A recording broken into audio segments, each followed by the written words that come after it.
Word of our community's acclaim spreads.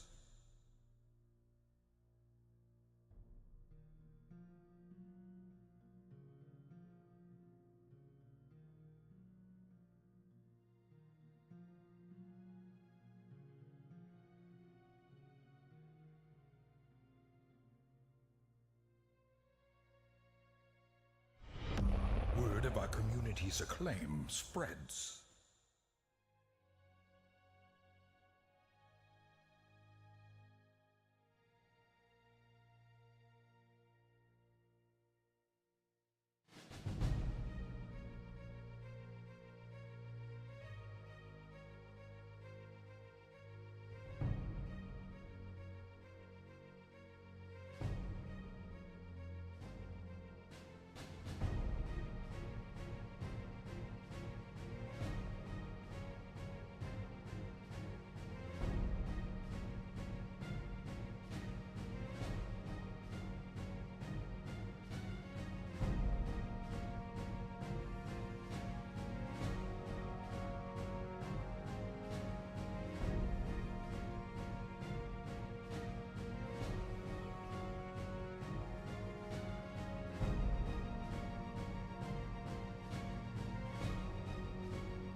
Word of our community's acclaim spreads.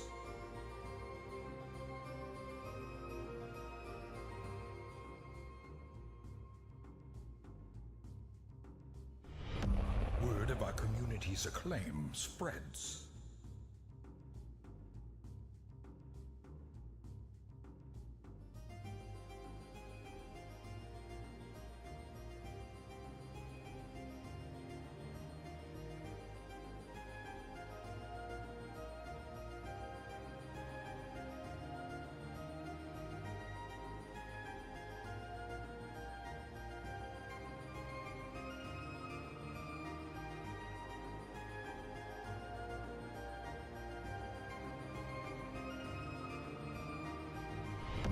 Word of our community's acclaim spreads.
community's acclaim spreads.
Hello and welcome everyone to another fantastic Wednesday here on the Exploding Dice channel. My name is Askren. I am your host and Dungeon Master for the evening, and we are here to mute myself. Holy shit, I always forget to do that.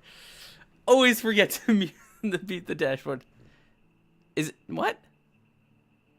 Wait, what? No? Did I fuck it up? Is it not? Is today not Iron Gods, guys? All right, guys. I will see you tomorrow for Iron Gods, everyone. No, welcome, guys. We have another fantastic episode for you today. As you can see, though, we are unfortunately down a player because Tiger has died. Got the bubons. Caught the plague, did not make it, and so this game is in memory. No, that's just what we do when someone is not here. We put a tombstone in their in their place, because it makes it look so much cooler when they magically resurrect next episode, don't you think? Or you can do it like a strange occult ritual. Those always go well, I promise you.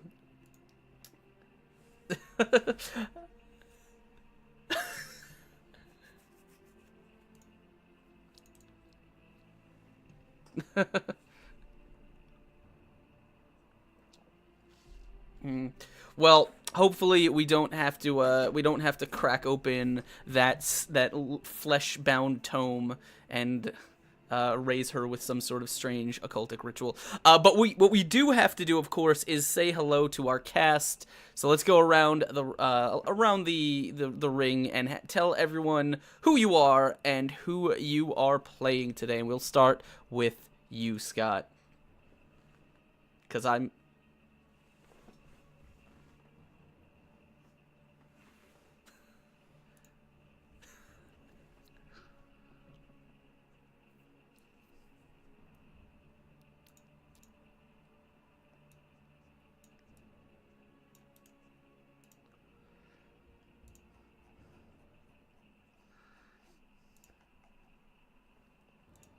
Like the Clint Eastwood you would actually want to be.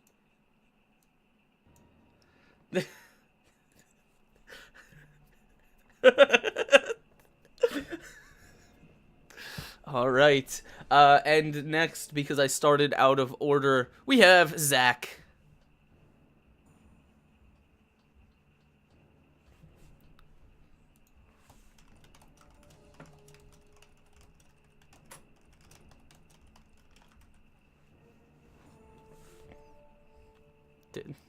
That's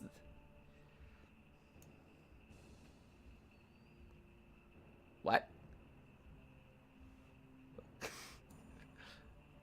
What? Okay, yeah, okay, sure, why not? What, horny? I Word of our community's acclaim spread.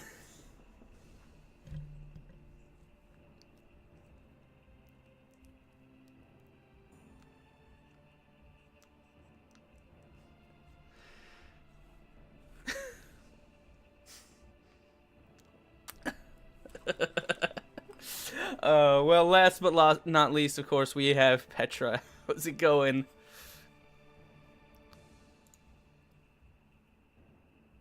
Oh shit, guys! Chat just informed me that I had forgot to unmute the players.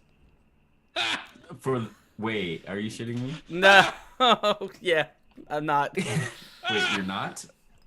Oh man, well you guys missed. Sorry about that. You missed fucking We fantastic. talked about the future of the campaign. Fig Boot died, and oh man, His fig became. I'm very tired. I'm a out new of it today. person. we just actually just did the whole session. You guys just missed the whole thing. This is our ending. You know? Someone kill me. Someone kill me. I'm good. Now we hear do the wonderful voices. Sorry about that. We were having a good time. Unfortunately, you guys probably missed all of it because I am a fucking idiot and I forgot to unmute that microphone because there's so many audio channels here. I can't believe that everyone missed out on our epic Clint Eastwood discussion. Yeah, that's we'll have to, guys. All right, so here's what's gonna happen. Stream's gonna go down. Just go back to the beginning of the script and we'll do it all again. Oh, okay. Hold Okay. on. Let me. What? All right. Back to page one. What page are we on? Yeah. This is page Page 1, bottom. page 4, subsection D. Enter Fig Boot. Enter stage right. Okay. Oh, right here. Okay. Yes. After Okay. passing through the craggy peaks, the road takes us. Oh, sorry. How's it going, Ben? Oh man. So real quick, this again? once for the fans, who are you guys playing? Scott, you on the spot, real quick. Do it up. Hi, I'm Scott. I'm playing Sam Seaborn, 31. He's at a table having a conversation with a reporter he'd rather not have. What Sam would rather be doing is talking to one of the two women at the bar, particularly the one that seems to be checking him out. Sounds good. Zach, what about you? Well, to bring things back on track, I'm playing Bolus Figboot, your favorite ornery dwarf. Horny. Not that. That's all. I'm glad you got that. And with a very special staff, as we found out last week. Yes. Oh God, yeah. Wait. Yeah. Actual quarterstaff Shia LaBeouf. Actual quarterstaff Oh, Shia I LaBeouf. forgot about that. Yeah, Ben. Since you don't know, I actually script all of this, and I distribute scripts out to the shows about 5 minutes before we go on. So it's really rough. I should work And then on he that. sends us rewrite during the episode. Yeah, most. That's the worst. Is when he rewrites on the spot. Kind of how D&D works. Guys, can we do that again? It's from the top. Come on, I think it was okay this time. We all had to get really, really long headphone cords because he's going to start writing all these like Aaron Sorkin walk and talks. We're gonna have to just... If I'm not mistaken, we have Mr. Ben from Sirenscape. Yes, watching. that's who I was talking to. Is that the actual Ben from Sirenscape? Yeah, that is my friend Ben Loomis, who is the creator of Sirenscape and the guy who does all the sound work. Hello. Hello, He also- Ben. Yeah, he's also the dungeon master over at the Dice Stormers show and podcast. And he's just he's a really cool guy. Yeah, thank you for making the Mac version of Sound. Shame about the New Zealand thing, but still a nice guy. Did you think that there was somebody masquerading as him on Twitch? Well, yeah, totally. That could happen. Well, now he knows how professionally we work. Oh, Lord. Anyway, we have a great show for you guys. Before we dive into it, let us... we got some real quick announcements that we have to get through. May I say who I'm playing? Oh, you didn't? No. Oh. No, we're past that already. We've moved on. Catch up. The schedule is advanced. Come on, we're on a clock, guys. No, who are you playing, Petra? I am playing Robin Cassava, who used to be a bounty hunter for a good decade in the big city of Chesed. But then her last job went awfully wrong, and she decided to return to her hometown of Torch. Bam. Awesome. Nailed it. All right. So before we get into the show, just a couple of announcements for you guys. If you guys have not been keeping up, we have a really, really cool event coming up here on April 29th. That's the International Tabletop Day. And this event has just been like snowballing. I wish I could say that I did all the planning, but I absolutely did not. But what's going to happen is we have a big event called the Relics of Nova Vita. You might have seen that mentioned around Twitter, mostly because it's going to be a big multi-stream event happening between all of the folks here at the Tabletop Gaming Network, which is our stream team. It's going to consist of Saving the Throw Show, Late Night Tabletop, Twist Gaming, and of course rounding out with us on the end of the docket, wrapping up the evening. We're all going to be playing a big overarching sort of time and space travel story, with each stream passing the torch on to the next one. And we have 100% confirmation that not only is it getting the Twitch front page treatment, it's going to be rocking that Twitch front page all day for you guys. We are going to be raising money for Extra Life for kids, so definitely come out, show your support, and be sure to help us rack up the highest donation total for the Extra Life thing. And also, we just got a shout out, like a whole article shout out by our good friend Brittany Brown over on the Twitch blog, which is fucking crazy cool. So if you guys have not checked that out, make your plans to be here. That's going to be on this stream that is, well, it's starting in the morning, but on this stream, it's going to be 8 p.m. Pacific time is when the show is on. I hope to see you all there.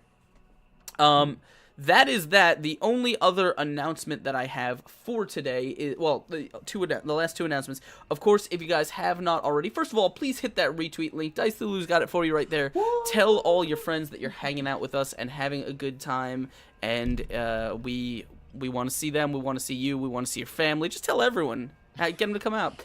You can also hit this link to get to our giveaway. There's like 4 days left in the April giveaway to win your copy of the Yawning Portal package. It's got like Wormwood gaming stuff in there. It's got D&D books, including the newest one, the Yawning Portal. It's got dice. It's got other goodies. So definitely, if you're already following on Twitch and Twitter, you have already got entries. Go claim them. And last but not least, if you look up top, you see a monthly donation bar. It probably doesn't look like it's moved, but I promise you it has, because we smashed through some goals this month, especially with Toonarth coming in with that humongous donation on Monday, instructing me to buy a green screen package, which I'm gonna have to do now because he told me to. But that money is most of that money outside of our normal monthly goal is going to TwitchCon funds to see if we can bring you all with us, not physically, but in our spirits, to TwitchCon in California. So I think what's going to happen is if we hit that very last goal that's right there, we're going to do a big one-shot in May with our subscribers, and it's going to be a lot of fun. Maybe some cast members. We'll see. Big, lot of fun community games planned for that. So if you want to get involved with the channel, you can either subscribe via GameWisp, which is right there, ! Wisp. It's just $5 a month, and you get all kinds of cool benefits, like little things that you can affect the game with, inspirations, nat 20s, and other things to give to the players, or you can just collect those yourself via donation by hitting that banner. All that money goes right back into the channel, and it is so appreciated. That is all the rambling that we're going to do on that, so why don't we go ahead and remind ourselves where we left off last week, as we get into a little bit of a recap. So, do you guys remember what happened? Does anyone want to help me out? We had a parlay with those I want to call them shadow people, but they're not really shadow people, but they're type of people stacked on top of each other. Yeah, they're very emaciated looking people with very dark skin, and they can basically vanish in the shadows. They adapt very well, and they live underground. And so we had a meeting with their chief, Seth, I think. Yeah. Mm-hmm. Yes, not Seth. Seth. Seth is the meeting Seth. is the guy down the street, but Seth is who we had to meet. Yeah. Okay. And and so we were told that they would allow us, or the chief would allow us to venture further down into the cavern system if we would first take care of a group of gremlins. Gremlins? Yes, gremlins. Which we did. They were really annoying little calf fighters. They kept stabbing us. I mean, and none of them stabbed me, but then I ran into activated a stupid trap. That was not fun. And so then we brought them pieces of the gremlins, and they were happy, and they led us to a metal, like a polished looking metal double door. And we were told that was a door behind which the wizard Connor Bane. It was like a can't be brain, but it was something like that. Connor Brain. Connor Brain. Connor's brain. Behind which the wizard that we're looking for, among other things, vanished, and he never to return. And so what did we do? We also went through that door. And then we had this really weird scene at the end where we were in a room with a sort of like a panorama window, and we had a lovely view out into what seemed to be like a desert, a very harsh strip of land. Were we in a room with a view of that, or were we that is what stepping out into that? Yeah, you were. You guys. So what happened was, as you guys went through the metal door, you found yourself in some sort of metal hallways, ruins, essentially, the kind that Quinn is particularly familiar with. And so in these sort of metal hallways and such, you found an unworking robot. You found another, or not really unworking, you found a room full of some ancient skeletons that crumbled to dust and some little technological bits.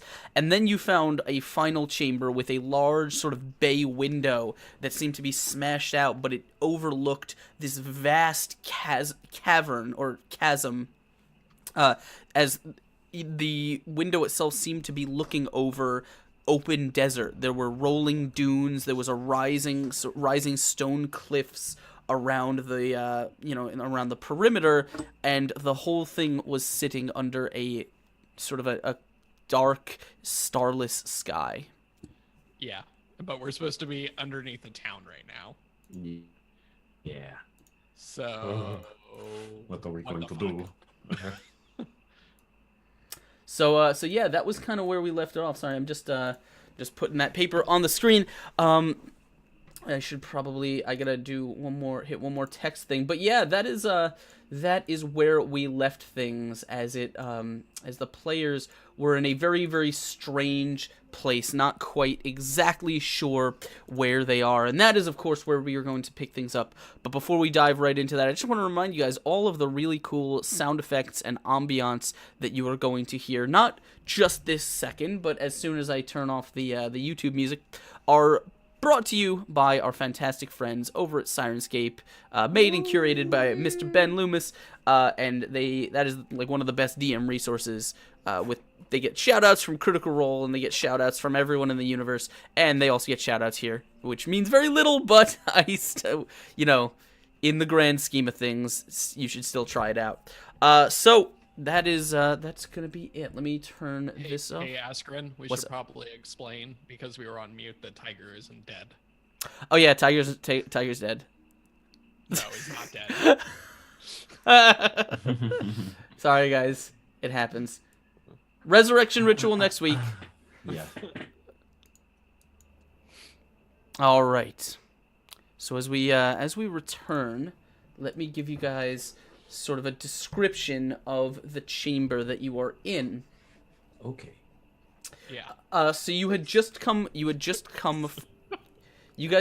from a sort of a room with the northern wall was sort of an empty metal room. The northern wall was a tangle of what looked like strange cages of some sort, with metal ribs that kind of seemed to be holding various glass tanks and tubes that had long Beholding. since broken. Amid these broken cages and things, you found more organic remains of animals with a number of legs that you've never seen here in Numeria. Their strange physiology kind of catching your attention, but you didn't really strike a chord. You couldn't figure out exactly what this was, and it crumbled to dust as soon as you touched it. You went into the next room, and you found that this room seemed to be sort of a twisted mass of metal and rubble, which was really barren, save for these strange kind of console-like things that sat beneath this giant broken-out bay window. The bay window itself, looking over what appears to be a strange and disconcerting vista, a desert valley under a starless night sky. There's sand that kind of stretches to cover the ground, a vista broken here and there, you can see, by strange bits of spiky shells or kind of contorted dead fronds that look like branches, or strange craggy rocks that rise up farther in. But you're just looking over this sort of empty night time valley. The window itself, is it whole, or is it, did you say No, sort of it like is- it is- shattered? It has a lot of it is still intact. There is a big crack, like a big hole in it. Okay. Is there Like like a- wind blowing in I was from yeah. like air coming in from the hole or anything like that? You do not actually feel any wind. No. Is it a certainly shaped hole in the window? Like, is it? It's a It's- perfect like some- cartoon cutout. of Yeah, a it's glass. It's some sort of glass. It probably wouldn't leave like a shaped hole. Okay. Fig Boot takes his actual quarterstaff, Shia LaBeouf, and goes to stick it through the hole. Okay. In the glass. Okay. Robin is just staring out for a moment, then she steps forward and she goes, I don't What kind of illusion is this? I was just about to say the exact same thing because Quinn is standing there, slack-jawed, staring at it as well, thinking, "What manner of illusion could this be?" We'll see if it is an illusion. You stick your quarterstaff through the window. It doesn't touch anything. Doesn't meet any resistance. I carefully raise a hand and to place it against the glass. Okay. The glass feels cold. And like glass. Yeah. Have I at any point ever seen this kind of landscape, either maybe on drawings, pictures, or in real life? The sort of That's a good question. Does it look terrestrial or does it look alien? the desert. I mean, the rocks in the desert are very reminiscent of various parts of Numeria. Numeria is largely sandy plains and kind of craggy, barren valleys. The kind of the strange curled like branches and fronds, and the kind of craggy bits of shell or kind of things like that that dot the landscape here and there. You're not close enough to see them, but they don't look familiar. They don't look like rocks or anything shaped by any wind pattern that you're familiar with. How could a desert be underground? This doesn't make sense.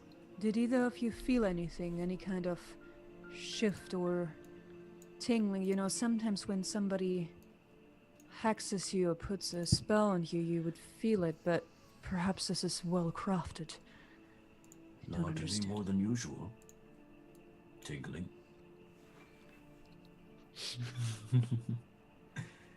Is there a visible exit? Yeah, I'm wondering if we should like retrace our steps. Like, did we Or is there Yeah, does is there appear to be like we a walk- hallway out like- into this area, or is there just a window looking out at? As you're kind of looking around, Wait, you want to go out into the desert?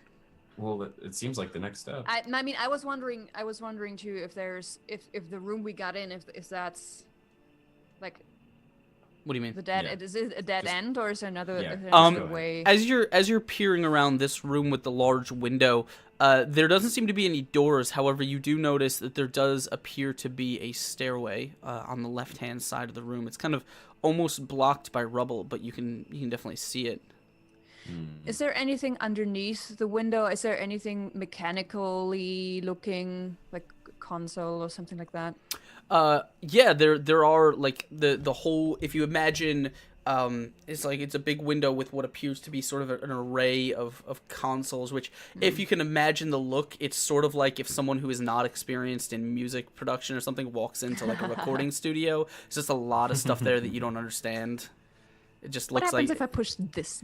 yeah, Yeah. it kind of looks a lot like Immediately that. go up and slide like 10 of the sliders up. Like, Is anything is anything lit up on the console? Is it dead? No, it does. You don't see any blinking lights or anything like that.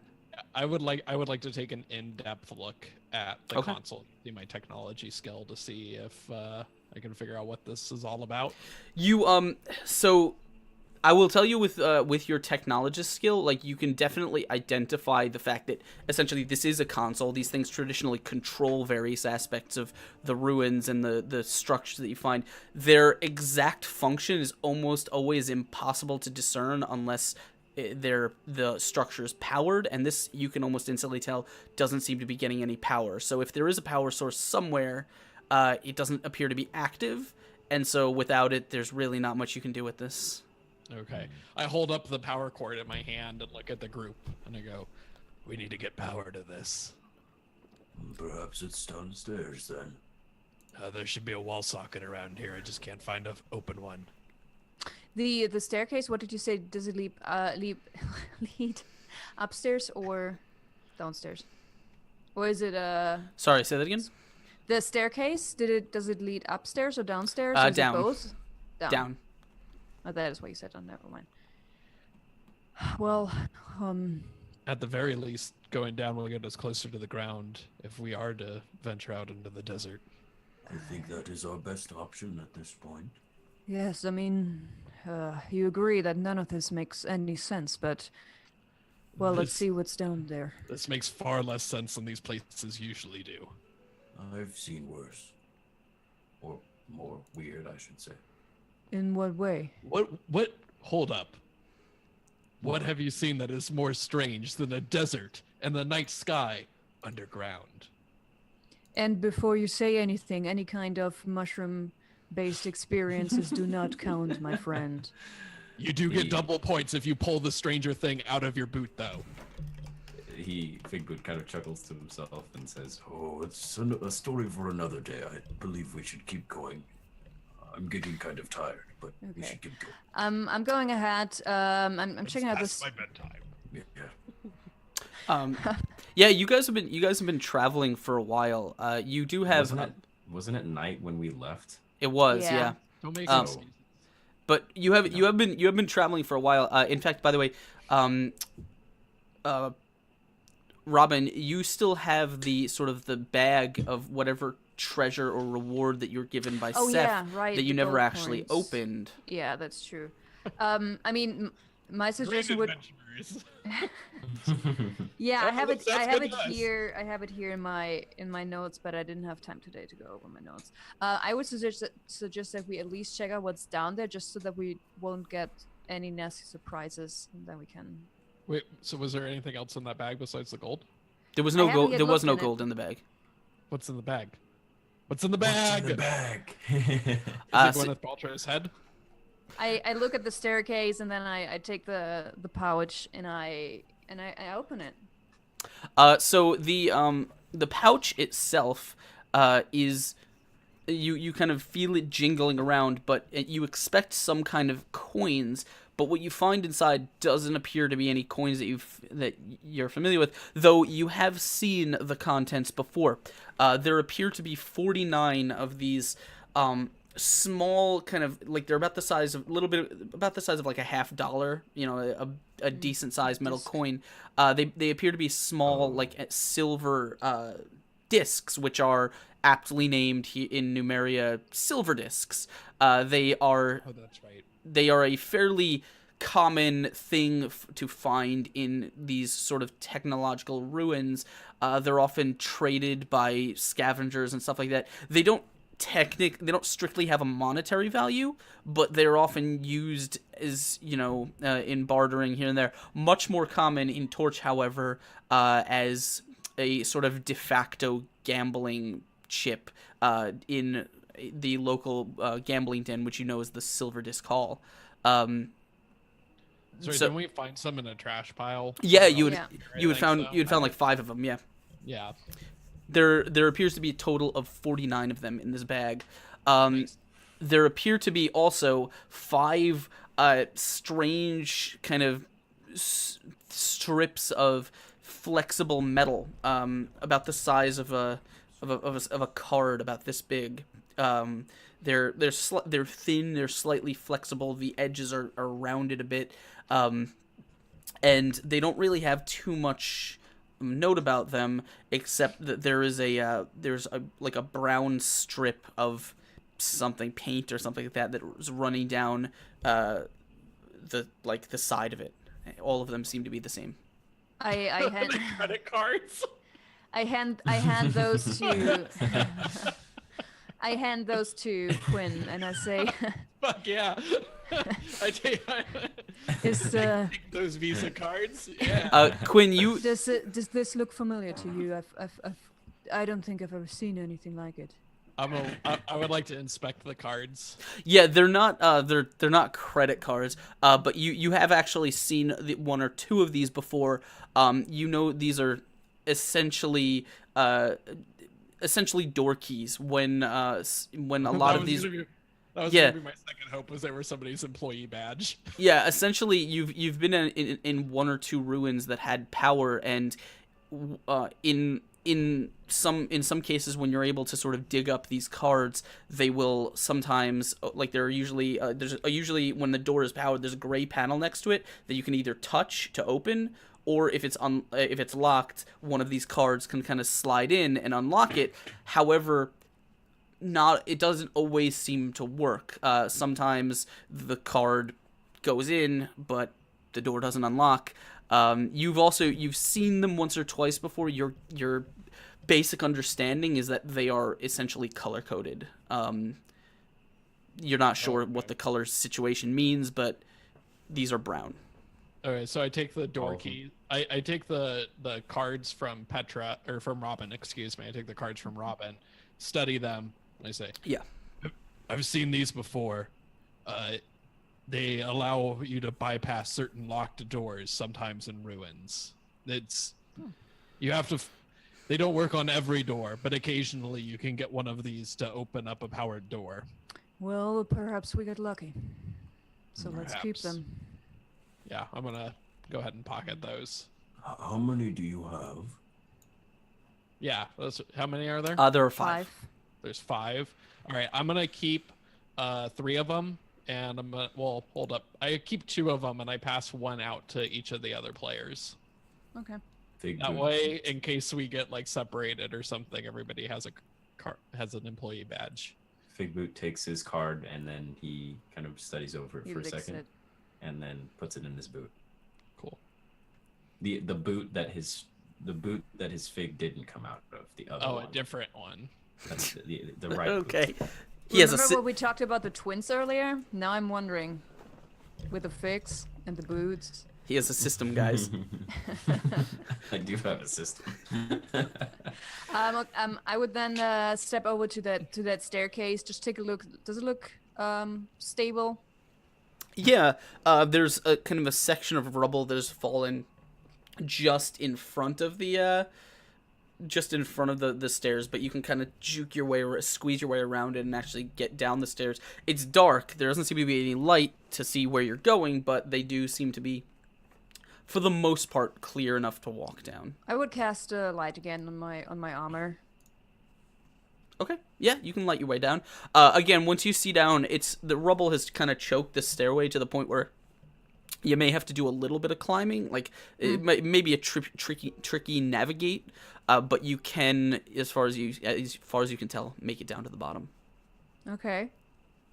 Okay. Ooh, what do I see? We'll tell you. Where are my notes? Down at the bottom, you can see that there is. Oh boy, sorry. Let me.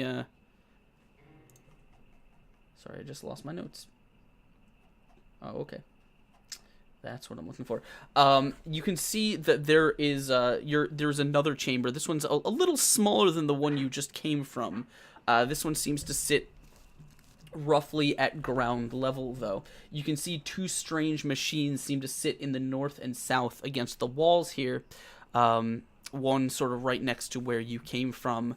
The faces of these machines appear similar to coils of metal tubes with several nozzle-like protrusions pointing into the room itself. Between these 2 kind of bulky machines, there appears to be a set of doors. And otherwise, the room seems to be empty. The chamber is empty, yeah. Okay. Yeah, then I would call upstairs.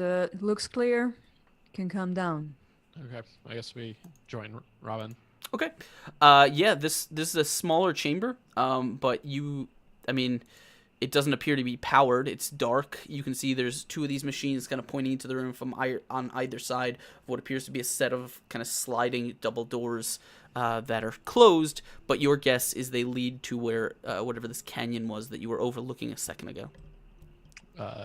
Can I guess first of all the machines? Have I seen anything like that before? Roll me a technology check. Sure. Wonderful. Starting the night out well. I got a 6. You may have seen them before. You've never seen them active before. Could Oh, and I? these ones are turned on. No, these ones don't appear to be. So you. Oh, I see what you mean. Yeah. Gotcha. Oh, I don't. Never mind. I don't have a. Never mind. I don't have technology on here. Yeah, you just smelt the stuff. You Yeah, don't really yeah. bother with how it works. Okay. So yeah, you don't really know what these do. Okay. Well, then I'm gonna walk up to the door, I guess, and see if that is able to open up. Does it look like the one double door we came in through? Yeah, The- this is a fairly large door. You can see this is in fact Quinn, you have seen these before. These style of doors. These ones seem to be heavy with a double seal.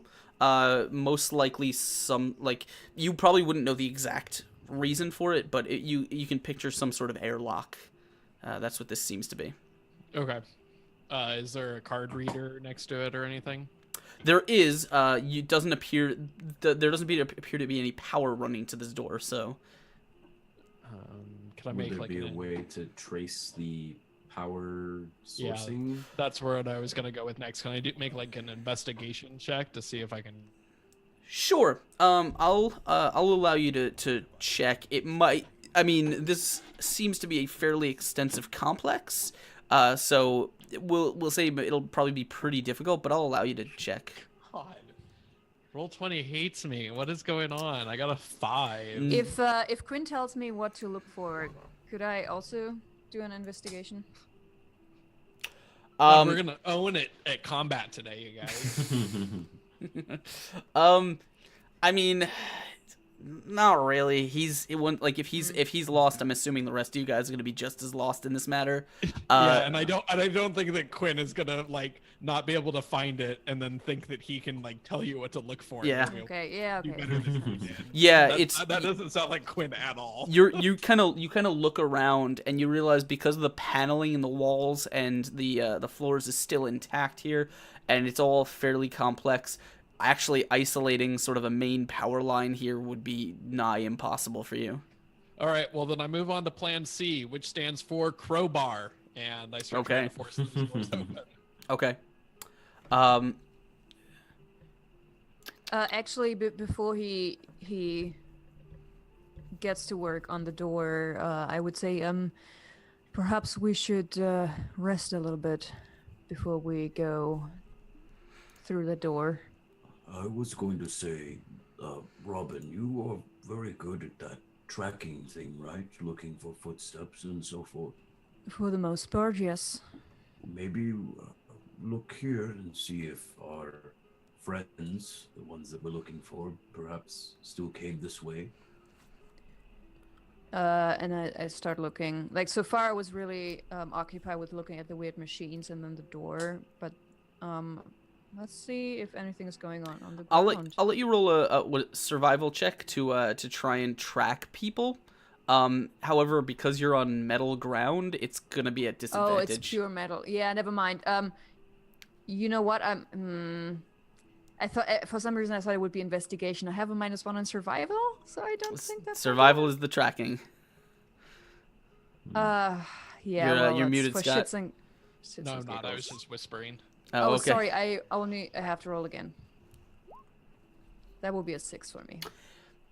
There is you guys look down at the ground.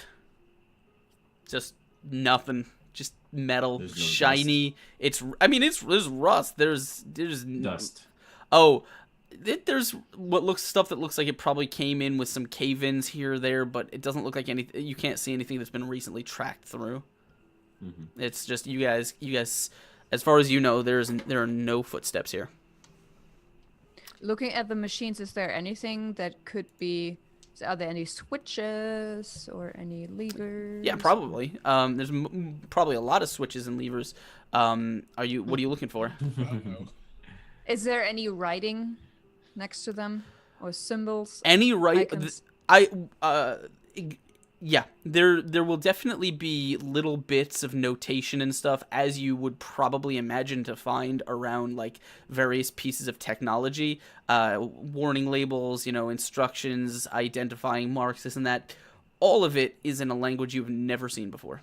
Well, or you may have seen before, but you do not read. I do. What language do you read? I read Androphan. Well, then you can actually identify most of the symbols in here. All right, which ones are of consequence? What do you? Guys, I'm really good at exploring ruins. This is like kind of my bag. And then after we're done with this ruin, I'm gonna be useless. What do you want to look for? Well, I think that I was still just prying open the door, but I probably would have taken a closer look at that. Okay. at that Perhaps mech- Robin was about to push a button or flip a switch or something, and then you. Yes, that was. yeah, but if I see them start like Yeah. messing with switches, I'm probably gonna walk over there. Yeah. And be like, don't fucking touch anything, because one time I did that, and that's how I lost an arm. Hold up my metal arm, my like robotic arm. So is there anything you'd like to identify? Because I can't just like rattle off a list of what words there might be in the room. Is there a button that says open? That would be the kind of there's like a gray terminal just next to the door. Again, doesn't appear to be powered. So. Oh, that's right. It wasn't powered. Okay, I forgot about that. Can you switch it on? Can you switch it on, perhaps? The panel is unpowered, and I can't trace the conduit back to the source to see where the issue is. Well, if you're saying so. Would I'm saying Would Karak still be with us technically? Yeah, Karak is with you. She's probably just standing in the corner, very I annoyed would and very ask- quiet. It's Karak, by the way. I would ask her to help Karak. I would ask her to help, or I would ask to help her try to pry open the door while Quinn is looking around at all of the Ghibli Jew. Okay. I hand off my crowbar. Okay. She either you or her can make the strength check, but you Can I make a strength check with advantage? yeah, because she's helping you. Alright. Yeah. Cool. We should already get that from the crowbar, right? Well, I need the crowbar to do it in the first place. Yeah, you can't there's not much you can do. Does it have rules? I don't know if it does or not. You can't double advantage, so it's you Double advantage. So every I don't have- advantage. I don't have a strength modifier, so I'll just roll 2d20. Well, then you probably shouldn't be the one making I the was strength gonna check. Oh, Make her But we do let it. Karak do that. Make her do it at Oh, we advantage. can do that. Yes, Yeah. she is allowed to roll. You can either do it, or Please, I dear can, Lord, roll or I the can do dice. it for you. Could you can do it for me? Yeah. That's good. All right, so let me open her sheet. So she is going to roll a strength check with advantage, which is going to be a 15. With you helping her, you guys are able to kind of get a grip on this airlock, and as you pull, you kind of use all your strength. And I'll say that between the two of you, you manage to kind of wrench this door open, probably about like 6 or 7 inches. It's a heavy door, and it is sealed pretty tightly. But as you're pulling and just using all the leverage you can muster on this thing, you actually feel kind of a like a rush of stale air into the chamber with you. Also, I looked it up, and crowbar does give you advantage on strength checks. So there. Okay. Well, you get one advantage. You can't hit double advantage, so it doesn't really matter that much. But now you know. What do we see? It is pretty dark on the other side. Even with your light, it's kind of hard to see exactly. From what you can gather, on the other, if you kind of squeeze up to this little kind of gap here, it's about this wide, and like shine your light through and peer in. I'll say the best you can probably make out is it appears to be some sort of cavern. You can see like a stone roof just above you, sort of dirt on the floor, kind of like you can actually sort of see the cavern kind of curves a little bit and gets dark as it stretches past where your light can reach. Yeah, there's not a power button on this console by any chance, is there? No, your guess is the whole entire structure is without power. Okay. What's the largest word on the console? You said you wouldn't read them all to me. What's the biggest word on there? Which console are you talking about? The one because The one that Robin and I are looking at. that was in the room above you. Yeah. So you No, want the two. I thought you meant one of the two machines that are on opposite sides of the room. Down here. the with big sound studio console was in the room above you. This is the Yeah, room. there's a console on the machines down here, right? Probably not a console. More someone. There's like a panel nearby one of them. There's probably some labels there. Okay, because we were looking at like they were looking at like switches and buttons and stuff. Yeah, here. yeah. So I'll say. That's what I'm looking at. Okay, so as you kind of walk over to one of these machines, you can see a lot of these words you're not 100% familiar with, but you can definitely make out the word sterilize. Oh, great.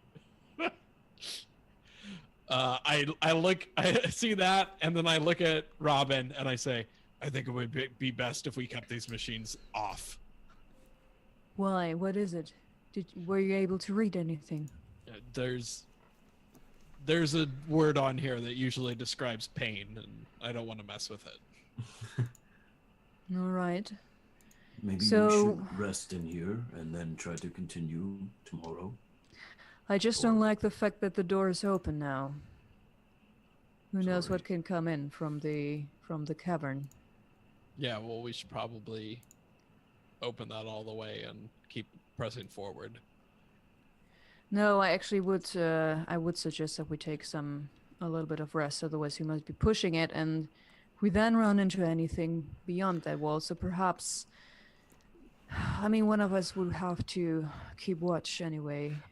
Quinn, I will. Really rather not sleep here. Yeah, Quinn. Just because this is your specialty, I would say you probably would not be very quick to sleep in a ruin. It's Yeah. dangerous and unpredictable. I don't want to be in here. I don't think we should. Okay, how sleep close? here. Because I was under the impression that we were very close to getting exhausted. Actually, I just don't. Yeah, wanna you've get to been that you point. guys been trekking for a while. You've been through a couple fights. I mean, you may be up and walking, but you're not sure exactly how many more fights you can kind of get into.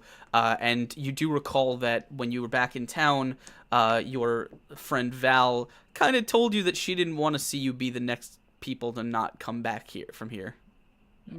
I would rather not sleep inside of here. It would be much safer if we were to go out into the desert and sleep there. That I know. Inside is too unpredictable. There could be wandering automatons that come through this room every couple of hours. We don't know. At the word automaton, Figboot, like, his eyes go wide, and he's like, Okay, let's go out in the desert then. I will have none of that. Well, I agree that it's probably not wise to stay here. I wouldn't feel much safer with nothing around me, but I trust you. Well, I can find a shelter out there. All right then. Which desert are you talking about, by the way? Vast expanse. Potentially the vast expanse that is outside of this. In theory, you could also just walk back through the cavern and go back to Torch. I don't know, because that seems like abandoning whatever we're doing here, and I'd rather not do that. I was gonna say I don't think that anybody at least at Also, this the point DM yet suggested thinks it, about. so I don't want. No, I'm Yeah. saying like I don't know if you guys were like under the impression that that wasn't an option. Like you haven't technically traveled that far from Torch. Yeah, which is why I'm saying we shouldn't be looking for a place to snooze. Like, let's Yeah, keep but going, if we go guys. back up to where we came from, then we have those creepy, shadowy we have to people swim and away. gremlins and other things, and we would have to swim. So honestly, let's just Yeah, move Let's just forward. let's Desert. continue to advance. we choose desert. On to new horizons. Okay, I mean you still have to open the door. The door is only open like this much. Oh yeah, I well, have an Karak's got idea. it. Does she? I don't know. Yeah, she's totally got it. Good, keep going, Karak. You're doing great. Woo! I mean, if you guys can find a way to like continue like help her continue to pull. Like she probably can't haul. This is a solid airlock door. So I'll help her. okay, how do you want to do it? Do you want me to roll, or do you It's up want to me you. to just say I'm helping her and give her advantage on her roll? Like, Well, rather that. you already tried the crowbar and that got you a little bit of ways. Yeah. So if you And now we need to like yank and pull the thing open, right? I'll let you try it. Go. How did we open the door when we, in that other cave? Was it also with a crowbar? Yeah, the 13. Yeah, I think it was with the crowbar. Okay. You got a 16 because of advantage. Oh, I do have advantage. Great. I will say that between you, you're able to haul this door open probably another 7 or 8 inches, which is not. It's only open about this wide, which is maybe enough for the smaller people in the group to fit through, like squeeze through. Yeah. Probably not the bigger or more heavily armored among you. All right, so we're saying Karak is trapped inside of this place. I don't know.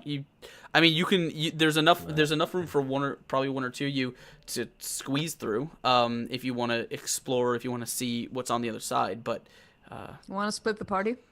No, not particularly, but yes, story-wise, I think that's a great idea. What I really want is for somebody to try and squeeze through this and then watch them get smushed in the door. I'll do that. And Figboot walks up to the door and tries to shimmy through. Okay. You kind of have to push your way sideways and kind of pull yourself through. As you kind of you scrape, maybe lose a button or something on the door itself. But Wait, before he goes, before Quint or Figboot goes, I want to point at the card reader and say, "Tell me if there's one of those with power on the outside." One of what? I'm pointing at the card reader on the inside of the door here, and say, "Tell me if okay. there's one with power on the outside. All right. If it's lit, tell me if there's a light." I'll tell you if it's lit or not. Are you lit? Continues to go to the door. So you squeeze your way through. On the other side, you don't see a powered card reader. You do see a card reader. It doesn't appear to have any lights on it though. Obviously, there's this kind of gray metal door is sitting in one wall of a fairly short stone tunnel that seems to curve to the north. Before you can actually see that it seems to open into this vast sand-filled canyon beyond. Oh, there's nothing on this side that I think could help. There is one of those thingamajiggers, but it doesn't have power. Okay. We're gonna have to science this bitch.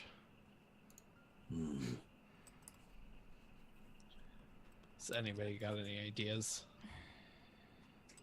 Correct. Well- Why don't you come up and try to fit through? Let's see if you can even fit through in the first place. All right, let's And try. I move have on some. from there. I have some oil. Oh my right. goodness. So Yes, we- let's we get bet- Karak all oiled up, and then We beckon Karak to door. try to fit through the door. Okay. We'll say. I mean, Karak can, with a lot of effort and probably some, some greasing up the door, can probably squeeze through. It's not easy, and it's not gonna be quick. That's Which, fine. We got time. well, yeah, no, I'm just the only reason I point that out is the only reason I tend to point those things out is because it's an indication of how traveling back through the door will probably work. Oh yeah, I'm already thinking about that. So yeah, so you guys can all fit through fairly easily. She's probably the toughest to get through, but we'll say probably 5 minutes or so. You guys can all kind of squeeze your way through this Okay, hold it, very hold it, narrow and chamber. squeeze. Push. You guys are then standing Squeeze the on. guy. You guys are then standing in this kind of short cavern. I'm actually going to move you to a map in just a second. Ooh. The That was, first like, thing I want to do is harmonious. find a big old rock, by the way, and then I want to stick it in the gap of the door so that it doesn't shut on us. All right, you guys are right here. Okay. Okay. Yeah. You- So I want. I want to. You may want to zoom in, by the way. This is a fairly Yeah, large yeah. map. Wow. All right. So it's not an illusion. Damn. We're not in Kansas anymore. No joke. All right, so you guys are in this short tunnel. What would you like to do? I would like to wedge a big old rock in the In the door? in the door Sure. to ensure that it doesn't shut all the way while we're gone. Okay. Yep. You kind of take a chunk of stone that's fallen off the wall or something like that and just jam it right in the bottom of the doorway. Cool. Then I guess the next thing that I want to do is start looking for suitable shelter for 4 people. All right. So right now it's just we're just in this cave, right? Yeah, it's a very short kind of Short. tunnel. Okay. Do we hear anything from further down? or No, further ahead? you don't hear anything. There's no wind. There's nothing like that. Okay. Do you feel any strange feeling going through the door into this ceilingless expanse? Feeling as far as what? non-mushroom induced. No tingling, no No. no whoosh of air or something? No, the air here is dry, fairly stale. There's no tingly sensation or anything like that.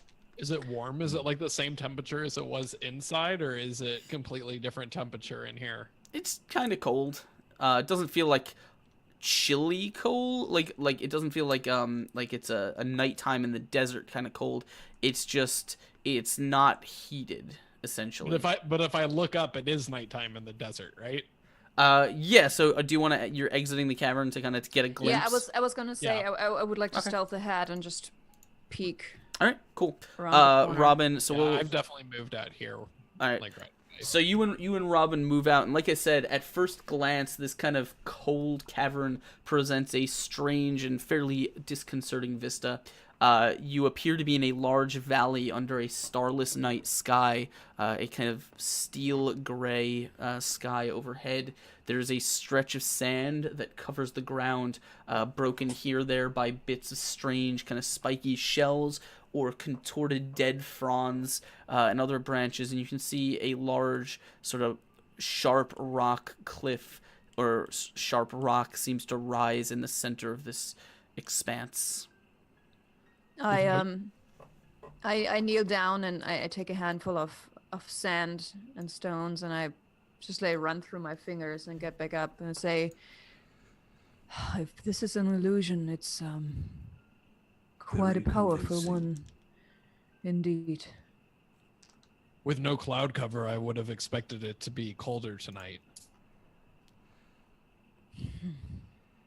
I also want to like bang the heel of my boot like into the ground. Okay. Like I want to like stomp my foot like as hard as I can into the ground to see if it feels like dirt or if I get a satisfying like dong dong like sound on metal. No, it feels like dirt. Damn. All right. Well, should we find a place to camp? Yeah, I'll start. Yes. I want to look for shelter. Okay. The only thing you kind of notice, Quinn, directly to the north of you, there are what appear to be these slightly raised ledges that overlook the sands in this chamber. There's those are indicated by the slightly lighter kind of tan areas directly to the north of you. Other than that, the cliffs rise fairly sharply, straight up around the area that you can see. You don't see anything that looks immediately like it would be a shelter or anything like that. This little cavern is one of the only places you see with like a natural overhead of any sort. Going directly east of that cliff overhang. Is that not a cave over there in that other corner? You probably have to get closer to Okay. actually Okay. discern the details of that. You could probably just make how far of a distance is it? each square here is 5 feet. Oh, okay. So it's not that bad. Yeah, I want to check out that. I think the first thing I do is I walk over to the overhang. That looks like a fairly suitable place to camp. So I'm gonna put my stuff down here. Like I'm gonna drop my pack. Mhm. And I'm gonna like, well, no, wait, hold on. That's a stupid idea. I was gonna just go over there to myself by myself and look at it. I just realized this is a terrible idea. Okay, nope, we're gonna go ahead and make camp underneath this overhang. It's a sure bet, so let's just do it. So Right what do you here? mean basically where we are? Yeah, if you go like directly north from where our character tokens are right now, you'll see the overhang. Oh, like, okay. just straight and Yeah. yeah, so we'll make camp over there. So I will set up the campsite since I'm used to living in the desert, and I'll like string up my hammock if I can, and Okay. get a nice place to bed down. Robin, as he is kind of, Oh, one more thing. Yes. I also would like to cast a spell once we are in camp. okay, we'll get there when we get there. Okay. Robin, while he's kind of surveying the area and you see him kind of hoisting his pack and getting ready to sort of trudge out into this desert, you're kind of scanning the ground in front of you, and you notice almost instantly that there appears to be a sort of a trail that has been blazed here. It looks like a series of footsteps, multiple overlapping footsteps, have formed this pretty simple to view, simple to find and follow trail that seems to run through the sand here. Your guess is most likely because there doesn't seem to be any wind or anything or there hasn't been any wind to obscure this. That would be the lighter line that you can see directly below you. Mm-hmm. Yeah. See it. Okay.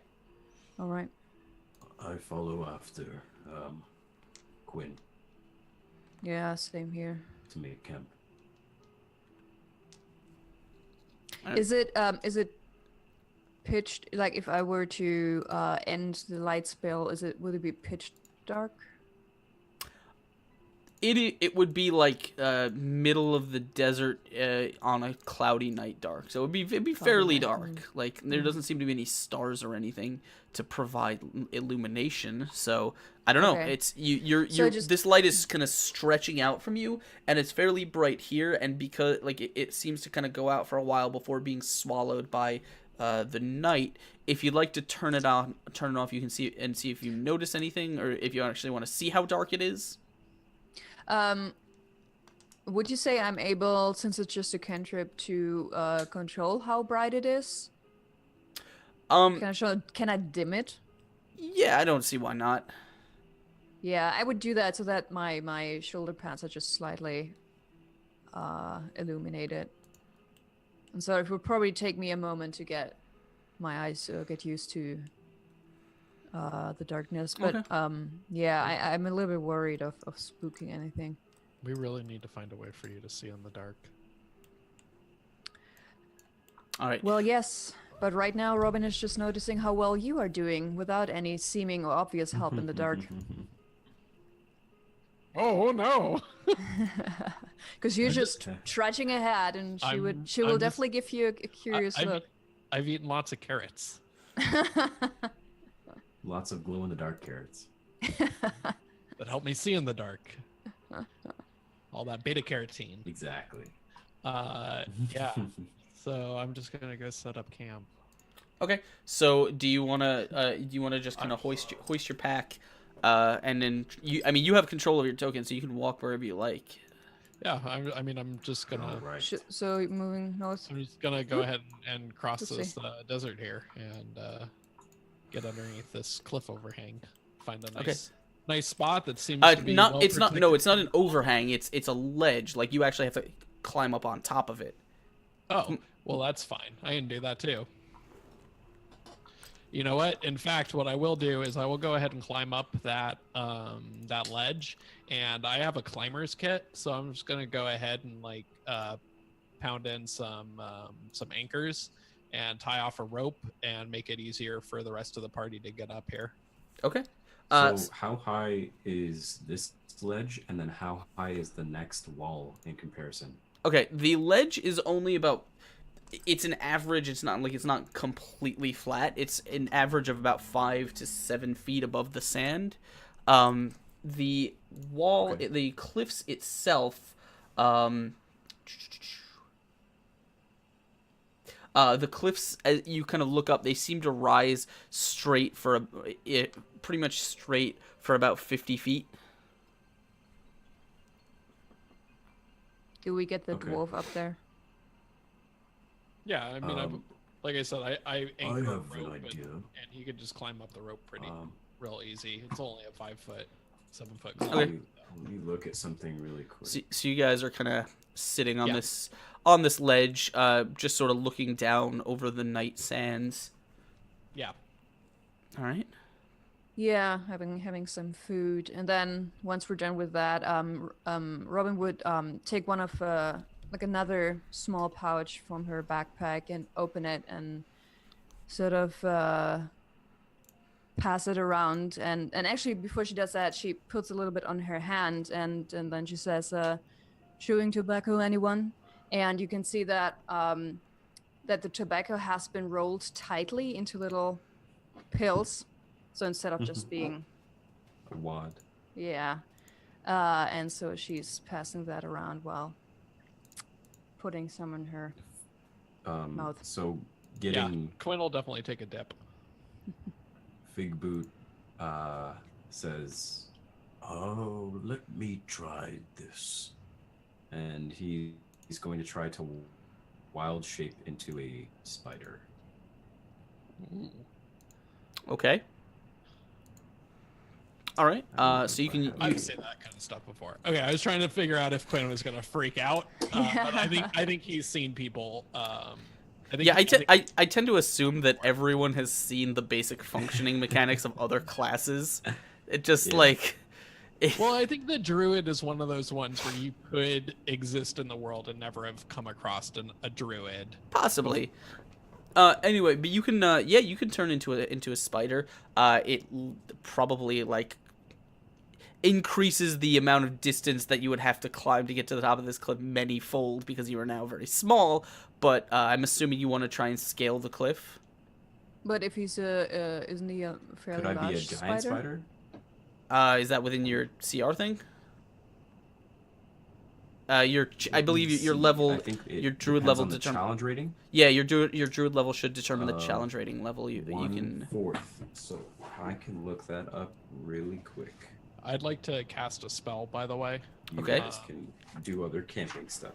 So yeah, well, since we're doing our camping stuff, after Robin passes out the chewing tobacco, I'll say that reminds me, and then I reach into my pack and I pull out a handful of berries, and I'm gonna cast the good berry spell.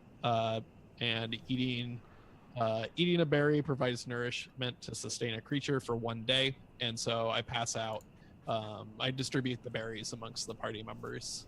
And so you heal 1 hit point for each berry you eat, but more importantly, you have all the food that you need for a day, and we don't have to light a fire, which we're not going to do. Mm. Because Okay. I don't want to attract anything, and we have no way of hiding the fire up on top of this ledge. Because as we're sitting then there in the darkness, first munching on the berries and then on the chewing tobacco, Robin shoots a sideways glance at Quinn and says, "Couldn't help notice you seem to be quite comfortable walking in the darkness. You good night vision, huh?" I've spent many years wandering the wastes of Numera. My eyes have become quite accustomed to living in this environment. Robin just quietly sort of cocks a brow at that, but doesn't say anything further. I actually lived in a ruin for a very long time. It gets awfully dark inside of there. You learn to cope. I'm just saying, on the other hand, you do not have any sensitivities during the day. It's just astonishing. For a human. Yeah, with that, I think I probably like pull up my hood like a little bit tighter and kind of give Robin a cold shoulder for a while. So does Fig Boot once he? Yes, so I looked it up. Mm-hmm. A regular spider has a challenge rating of 0 and a climb speed of 20 feet per 6 seconds. Okay. Hold on. Wouldn't it then be easier? Because I mean, unless he really wants to do it on his own, but how long is it going to take a regular teensy-tansy spider to get up there? Wouldn't it be easier if one of us took him on their shoulder, and just climbed up together with him? Yeah, but if he's a spider, he doesn't have to do make. you guys like, have a climb speed? checks. A climb Yeah, you don't have a Yeah, climb you just- speed. for 6 seconds? We have to make The checks. He spider- just straight up climbs. Yeah. Okay, so I- basically we're like, "Ugh," and he's like, Yeah. That's how spiders work. Yeah. And He's got then- spider climb. Guys, I don't know Yeah. if you know this, but Petra's never seen a spider before. What? They don't have spiders in Germany? Why? What did I do? With the spider? Huh? Oh, you mean with the? Oh. You mean with the climb? And actually, now that you're saying it, that's true. They can't. Now, and here's the thing: in Germany, they're drunk off beer the whole time, and that is why they're much slower than in other countries. In Germany, the spiders are all drunk. Is They're that what you're they're saying? they're significantly less beer. scary. They can't climb that fast, is what I'm saying. You know, all the German They beer. they stumble. They can't climb a straight line. You know how it is. And then they're So- wearing, of course, lederhosen and they have a Lederhosen Stein. spiders. and try These to are climb some- with that. These are some weird ass spiders you've got. I'll So send you I some climb photos. up the first ledge. Please. And then I actually try to continue to climb up the wall Okay. or the higher cliff face and try to reach the top or the visible top of it.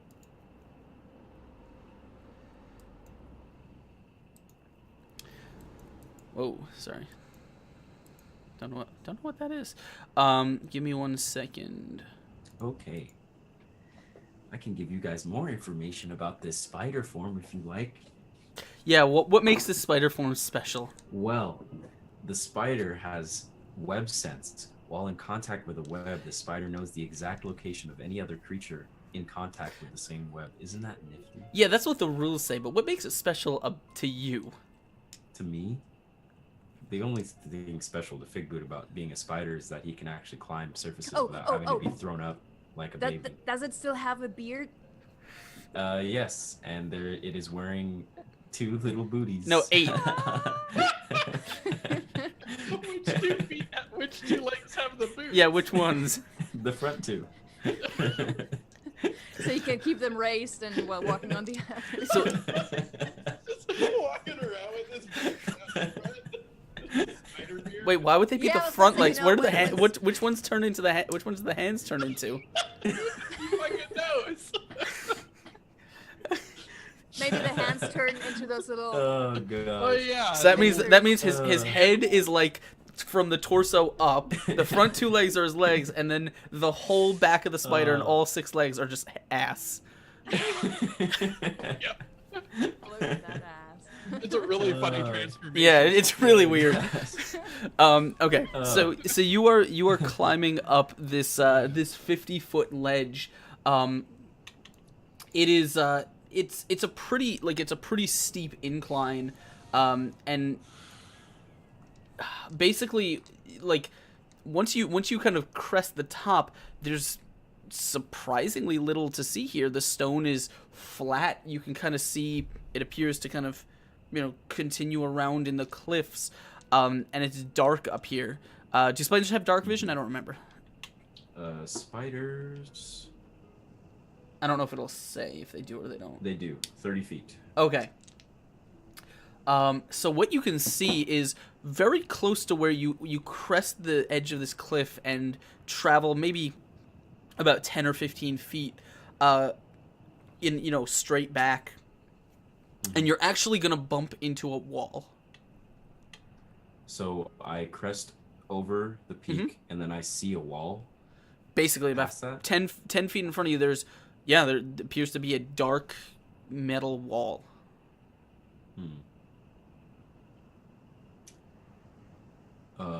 If I look like to my left and my right, do I see that wall kind of like The wall seems to way continue, and as you kind of peer over your head, it seems to very gently sort of arch over your head. like a globe? Yeah, Yes, it looks like let's set that. this is the edge of like a dome. Yeah. And then if okay, so wait, and it looks like a metal wall, right? Yeah. And then does it? But above me, it appears to be the sky, or does it look like the wall now? As you're kind of looking over yourself, it doesn't look like the sky in the sense that like your best guess is that this is what you were looking at from the floor. Doesn't appear to be hidden in any way or obscured. It's just very dark. It looks in the shadow here, it just looks like a black kind of, there's no light on it, so it's not shiny or reflective. So so there is a ceiling, but it's just not really particularly visible and gives the illusion of It looks like Not as being far as there. you can tell, you'd probably have to explore a little bit more, but as far as you can tell from this small section, it looks like this chamber is covered with a very large metal dome. Okay. I go back down. Okay. And once I get to where they've set up camp, I just kind of like skitter around in my spider form for a little while, and then eventually find the most inconvenient place to shapeshift back. Like, what have they pulled out? Like, do they have like their bags out and they're pulling out food, I would just like crawl into one of their bags, and then shapeshift out of the form in the middle of their I bag. think Robin would have been in the. Robin might have been in the process of She's getting into Just she's putting getting into more into her tobacco. sleeping bag. No, she's probably just in the process of putting the chewing tobacco in her mouth, and when he then pops up, she goes up. Like Jim. Oh, hello. Oh, yes, sorry. A warning next time, please. Well, I'm not sure how I could do that as a spider, but when I could. was, I called, you couldn't hear me. yeah, I was like, but you didn't respond, so I was like, okay. Anyway, it's when- fine. What could you see up there? Well, I climbed all the way up, and then eventually I saw a metal wall, like similar to the metal hallway that we were in before, and it's actually a dome that stretches over this entire expanse. So there is a ceiling, Huh. but it is very dark metal. I look at Quinn and say, what do you know? Who would? I just don't understand the point of building an artificial desert under the town. Maybe Why we will would they find do a this? point. It's very peculiar. You said- Perhaps it You said the ceiling- recreates somebody's habitat, someone's or something's natural environment. Who knows? It looks like our habitat. Mhm. Well, I don't know, honestly. You said that you said there's a ceiling up there. It's not just open sky. Yes, it is a ceiling. It is a metal dome that starts above this ledge above us and then stretches out over the top. It just looks black, but it's metal. Just to kind of reinforce the statement, I'm gonna grab my composite longbow and I'm gonna shoot an arrow up into the sky. I've got like 600 feet of range. Okay. Can I bounce an arrow off of the dome? As you, where do you want to aim? Just anywhere. I'm just kind of shooting it up at an angle to try and see if I can reinforce his statement that it's a fake ceiling. Okay.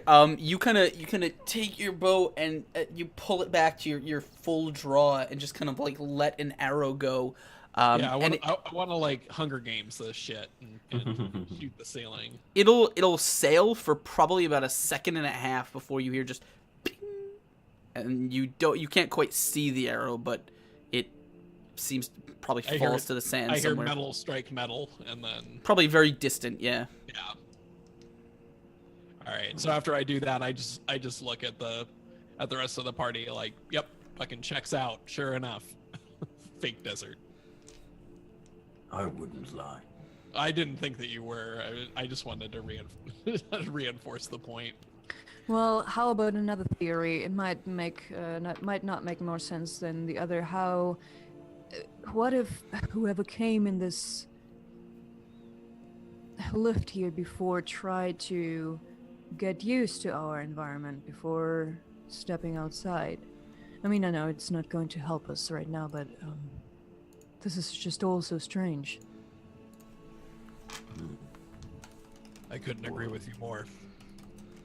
Maybe we should rest. Should we check before we do if there are any possible imminent dangers around? Well, I would just suggest that one of us keeps watch and that we then. Oh yes. Yeah, yes. we're definitely doing We that. can we can rotate. Yeah. So do we want to do a 4-person shift or a 3-person shift? What do you guys? We don't have any. I guess we don't have any wizards in the party or anybody who really needs like 8 sustained hours of sleep. Oh wait, that might I not don't be- know, Eskrin. Fifth What do you consider a like a full rest? Does it some go with 6 hours, others go with 8 hours? So you have to, in order to get, well, so a long, like to actually get your rest, it has to be sort of very minimal, like light activity. Like you don't necessarily have to be asleep for the full time, which is why you can do watches and stuff. But you do need to essentially be like you know, you can't be walking, you Resting. can't be doing this. You have to Okay. be chilling out. So it's gonna have to be 8 hours total, unless you have something that specifies that you can rest for a shorter period of time and regain your spells and abilities. I doubt anybody has that. Yeah. Well, I'm saying, yeah, it's like there are some things that that specify you don't need as much, but for the Yeah, default, like it has to if be someone was 8 hours of Yeah. low activity. No, nobody here though. Yeah. I'll volunteer to take the first watch. Okay. Also, I'll is there go- if there's any place that I could potentially hang up a hammock, I'm gonna go ahead and do that because I got my cool hammock to sleep in. But No, otherwise, there's not really anything to anchor it on. Didn't think so. Well, I have anchors, but I don't think I'm gonna take the time to pound those into the. Yeah. I was gonna say, and so it Make a echoes lot of throughout noise the and probably dome. take a lot of. Could. I mean, I really could, but I'm not gonna. So Let's not make a fire so we don't attract Yeah. anything. Bing, bing, bing. That would be bad, you guys. Might as well yeah, just so- you could also just shout into the desert if you wanted. Where Is are anyone you? there? All right, so you guys between you, do you want to kind of settle down for 8 hours of rest? Yes. Yeah. Okay. Yeah, And, Quinn second goes ahead. watch. Quinn goes ahead and packs his pipe full of tobacco, and then says, "I'll take the first watch. You guys Okay. can Or actually, sleep. I'll take the last one. That's fine." Okay. And so one thing that Robin would do before she actually lies down is that she so she has this amulet, like a copper-colored amulet, has the sign of oh damn it, I don't have it here. What's the god of the hunt called again here? Erastil. Erastil. it. Thank you. So it has sort of like the head of a stag in front of it, and then just two arrows crossed in the background. And so I guess Quinn would then notice that she's sitting just by herself for a moment, sort of seemingly collecting her thoughts, and then every now and then taking a note in her notebook. And while she does so, she holds her amulet and sort of fiddles around with it, just doing that. And then at some point, she just curls up in her sleeping bag, her back to him, and goes to sleep. Okay. We'll have Quinn roll me a perception check Yeah, sure. for your watch. I've been rolling so great today. I would love to give you one of those. Yeah, I got a 7. That's on brand. I mean, as far as you can tell, this desert that stretches out in front of you is dark. It is quiet. There's no real, like, it's in fact fairly unnervingly quiet, because you hear nothing moving, nothing rustling. It's just, you see this expanse before you, but it is still and motionless. And that we'll assume that that'll be generally the experience of anyone else who takes a watch, unless you guys actually want to do something out of the ordinary. I will say that between your about 8 hours of resting and watching, you guys will be undisturbed. No one comes to bother you. All right. Okay. I'm going to refresh my spells. Okay. Me too. All right. So, as you guys are doing that, I mean, eventually your rest, you will kind of wake yourselves, pack your gear, and you're not quite sure if morning has come to the world above you, because it remains lightless There's no here. artificial sun. Yeah. It looks exactly like it did the moment you stepped in.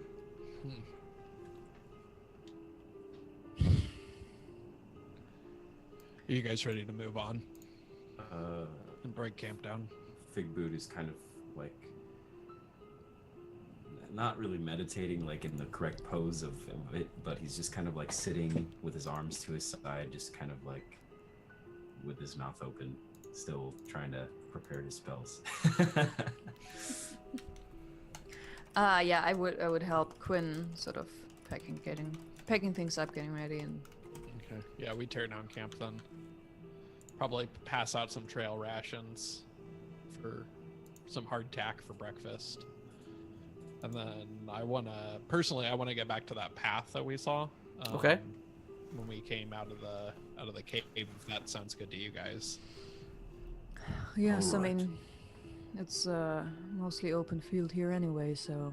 Yeah, that was the only real thing of note that we saw. And Askren, you said that it looked like it was like a trail that was obviously made by like repeated like boot tracks and stuff, right? Yeah, I mean, you can that was what you first saw. You can see if you can identify more information about it. You didn't really delve into it too much, but so if there's anything you'd like to learn about it, anything you'd like to follow, I'll move you guys as you trek back across the sand. I will move you guys here to where you entered. So if you'd like to attempt to identify anything about it, you can, or you can just try and follow it.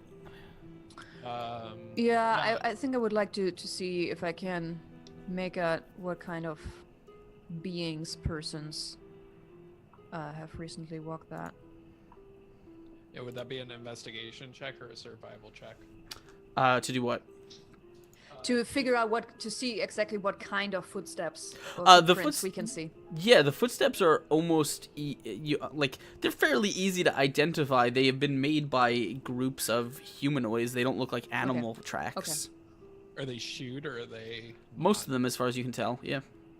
Okay. The Okay, that's good. Okay. desert environment around us, does it appear to be very flat and relatively undisturbed, or might there be any like mounds or holes or anything like that?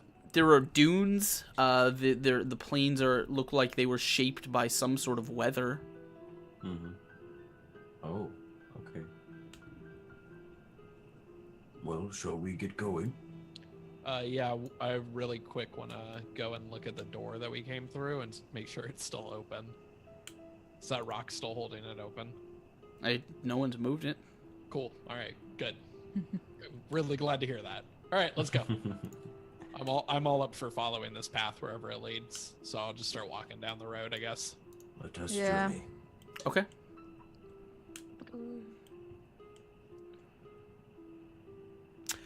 Quinn, I mean, you're following this trail, and it doesn't appear. Hold on one second before you keep moving.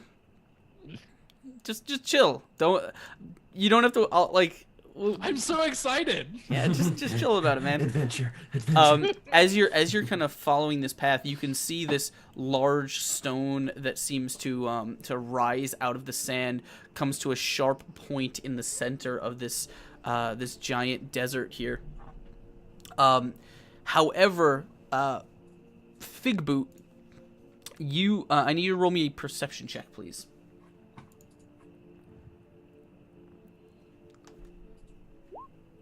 Yeah. Okay. Finally, a really good roll. Figboot's like, You're taking up the rear, and so as Robin and Quinn kind of trudge out along this trail, you and Karak are sort of following behind, and you are able to see just as the two in front seem to pass by about where the area that they had to walk through. You're not sure if they stepped on something, they did something, but you catch a glimpse off to your right as the sand begins to sort of move, as something seems to be disturbing it, and you actually watch as something kind of almost like a dry, dusty skeletal hand seems to reach out of the dirt and begin clawing its way to the surface, as you can hear kind of the creaking of dry bones and the hissing of air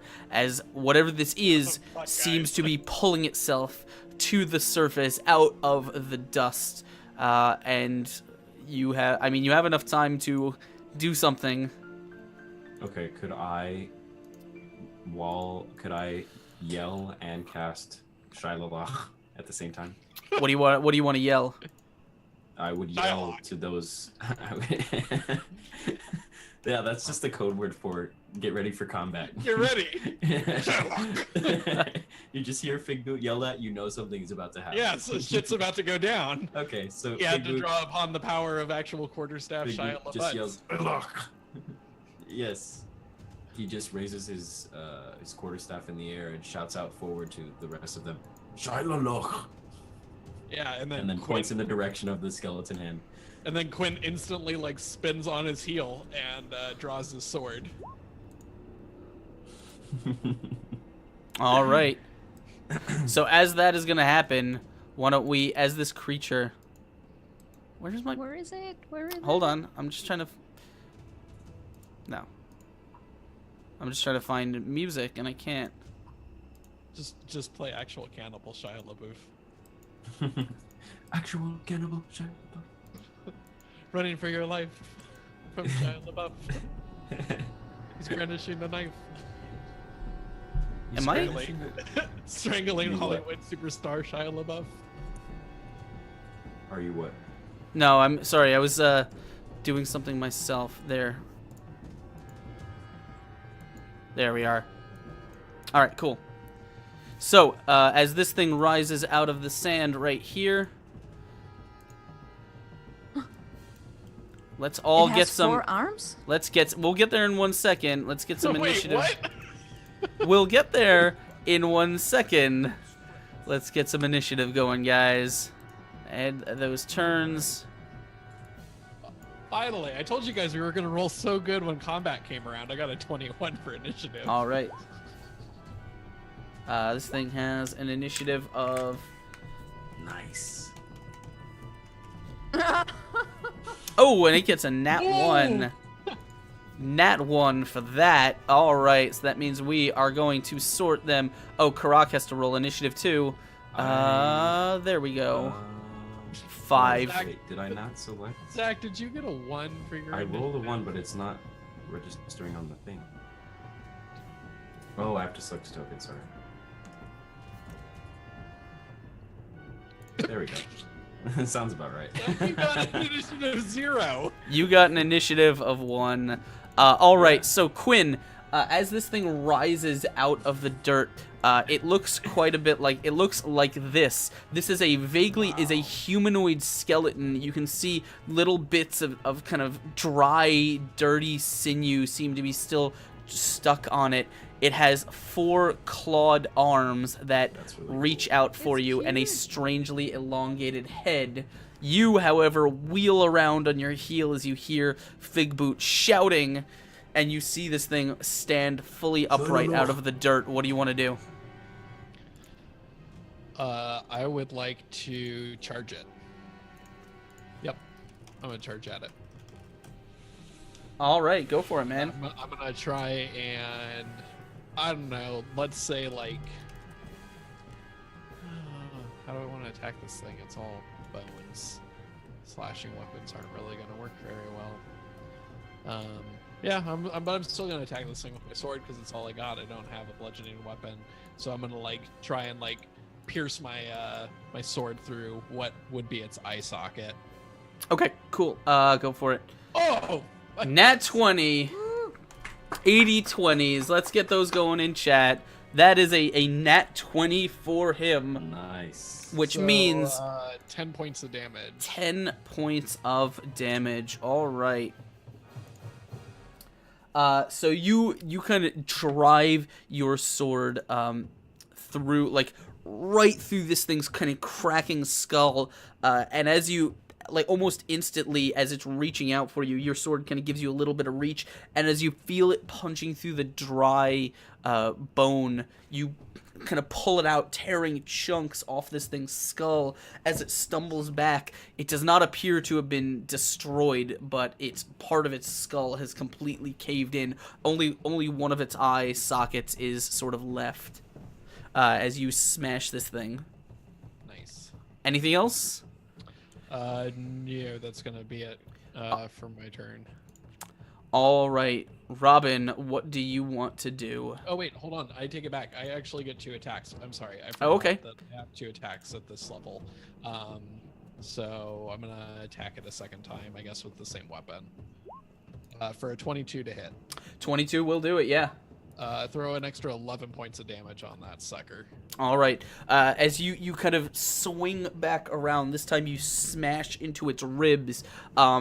It does, again, you kind of expected this. Attacking a skeleton with a sword, probably not the best move. Yeah. So as it kind of, like, your hits are solid, but there's no flesh for the sword to bite in. So this time you feel the sword kind of crack against the dry ribs. One of them kind of breaks inwards, but the rest of the skeleton remains intact. All right. Anything else? No, that's it. Okay, cool. So that means it is Robin's turn. Robin, before, as you kind of see Quinn dive in and just start hacking at this thing, right as he finishes his 2 attacks, you actually see in its kind of remaining eye, you see a kind of a little bead of green light beginning to form. Nice. Huh. Okay.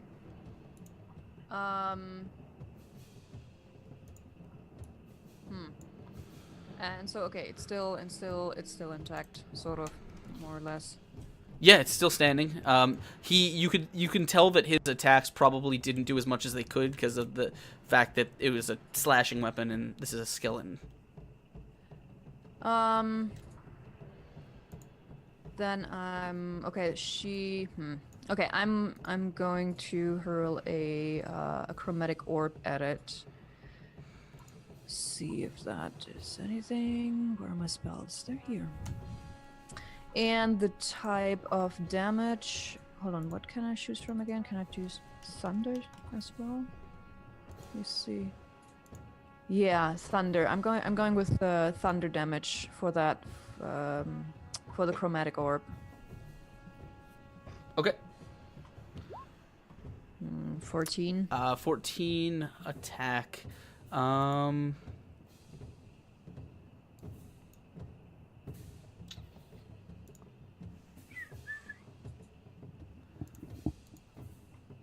Sorry.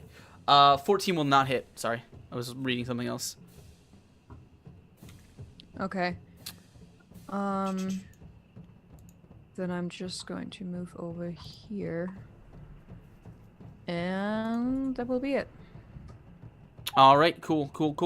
So that means that it is going to be Karak's turn, who will kind of she will shove past Quinn, and as she's shoving forward to get next to you, Quinn, you can see as you're pulling your sword back, this green light seems to have formed in this skeleton's eyes as it seems to be kind of turning its head. It hasn't actually struck yet, but as it kind of being beaten back by you guys, it is almost like surveying you. She is going to strike it with her great axe for a 10, which is not going to do it, unfortunately. So that means that we are going to go to this monster's turn for... Alright, and it is going to make a series of claw strikes. This is going to be one at Karak, right here. There's a nat 20, and the other one with one of its other arms is going to be at Quinn, which is a nat 20. What? For some reason, I knew that was gonna happen. Oh, Rigged. Lord. Rigged. Hold on, wait, hold on, guys. Can I do it? Can we make it 3? No. Shit. But double nat 20s. That is going to be 2. Oh. This is at Karak. That's at Quinn.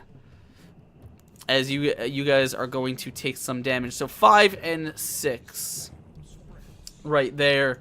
As it slashes at you with its claws, kind of tearing the fabric and carving into the skin below. As this thing... this skeleton seems to be driven or animated by some purpose here. Figboot, how do you want to respond to this? Shalalach. That's how I will respond. Can I go like 1, 2, 3, 4, 5? Yeah, totally. And I would like to attempt to hit it with my Shalalach. All right. Actual quarterstaff, Shia Let's see if LaBeouf. this works. This is my first time using this. Okay, yeah. A 20 will do it. All right. And for damage, it's going to be 1d8 because of Shia. All right. Zach, you can just click on where it says quarterstaff, shillelagh, and then it will roll for you. Thank you so much. That is going to be. Six. Is that 6 plus 2? Huh? Is that that's plus 2, right? I'm not sure if that's a part of it though. I don't know. Okay, then. It doesn't really indicate. I think that's the total. All right. So you bring your quarterstaff up and you crack this thing right on the head as the you smash further into its bone. It kind of begins to sag as you actually break down through the collarbone, and like one of its arms kind of you can see the cracks running up the bone as this thing is not in great shape. Hey, Anything Zach, else you want to do? Zach, you should add your spellcasting modifier to that damage Oh roll. yes. It should be 1d8 plus your Yeah, plus 2, right? Wisdom, I think. Whatever his Wisdom, wisdom, whatever his wisdom modifier is. Yeah, which is it's plus 2. All right, cool. Even better. Anything else you want to do, or is that it? I am. Let's see. 1, 2, 3, 4, 5. Yeah, I'll stay next to it because I don't want it to attack me. So I'm good. Okay, cool. Which means that we are going to go back to the top of the round with Quinn. You're seeing this thing kind of waver. It is not in great shape. It's taken a couple hits. What do you want to do to it, man? I guess I'm just gonna keep attacking with my sword. All right, go for it. I got another 20. 20 will hit. 20. Perfect vision. For 8 points of damage. All right. So you bring your sword back and you slash in at this thing's kind of vulnerable, exposed core. How do you want to do this? I think I want to stab through the other eye because I'm keep going for the head. All right. It seems like the most logical place where stabbing damage is gonna do anything to this skeleton. So I just ram the since it's like essentially a heavy rapier. It's still a pretty thin blade. I just ram it right through the eye socket, and like when I pull my sword back out, the head comes with it, and the whole thing falls apart on the ground. And then 10 more appear around us. Oh crap! And that's how we all die. All right. So, sorry, I'm just adjusting my volume a little bit. As you smash through, you kind of shove your rapier through. It doesn't really puncture straight through the bone like it did before, but as it does, as you jam it through right into this little gleaming light that is hovering in this thing's eye socket, you watch as the light itself winks out. And the skeleton, just as its head kind of crumbles back off its neck, the skeleton itself like stumbles for a second before toppling back a pile of bones in the dust. I would actually like to take a closer look at the bones. The strange structure, does that in any way resemble the bones that we found a little way back in those were they in cages, I think? No, those if you recall, those bones that you found there were of some sort of animal, which was probably about the size of a dog, whereas this is a humanoid skeleton. Okay, but it still has this weirdly shaped skull Yeah, the skull and is 4 arms. the skull itself. In fact, let me. Of course, now is a great time for it to do that. What's it called? Now, yeah, the skeleton is mostly humanoid, though there are a lot of differences, a lot of strange peculiarities about it. The body itself, the skull seems to be long and extended, not like vaguely humanoid features, but very, very different. Have I seen one of these before? No, I don't think so. Do we the glowing the green light? Do we see? Are we able to find any source of that? Any visible source? No, there doesn't appear to be anything in the skull that was creating the light. Could I? I don't know if that would do anything, but I'm proficient in Arcana. Maybe Might as well. I would like to take a look at the area that the skeleton came out of in the sand. I Yeah. would dig around in it for a little bit. That's a good thing to check out. I like the way you think. Askren, could I make an Arcana check just to see if there's any magical residue? On It the probably skull? wouldn't. It doesn't really tend to work like that. You're almost positive. I mean, obviously, it being undead, there's certainly some sort of magic that is present or animating this thing. Though that tends to be like obviously tends to sort of dissipate, and it's hard to, like Yeah. there's really not much you can identify specifically about it. It's undead magic, it's necromantic. What it does weird things. If you'd like to specifically investigate anything you saw, you're welcome to do that. What did you want to do, Figboot? I wanted to look in the sand area that the skeleton came out of. Okay. Like dig around in it a little bit, see if there's anything peculiar or different about it from the sand around it. No, you can see sort of the small little sunken area where this thing clearly was buried. It just, as far as you can tell, this thing was just sitting under the dirt. Okay. All right. Yeah, it doesn't look like there's any anything down there. The dirt itself doesn't stand out in any way. It just looks like this thing was probably just lying there under this dry sand. Well, as we move forward, perhaps we should try to be more stealthy. We can try that, but we're still out in the open here. Yeah, but we We can should take be a fine. slower pace and be more vigilant about our surroundings. True. That night made me think that we were alone in here.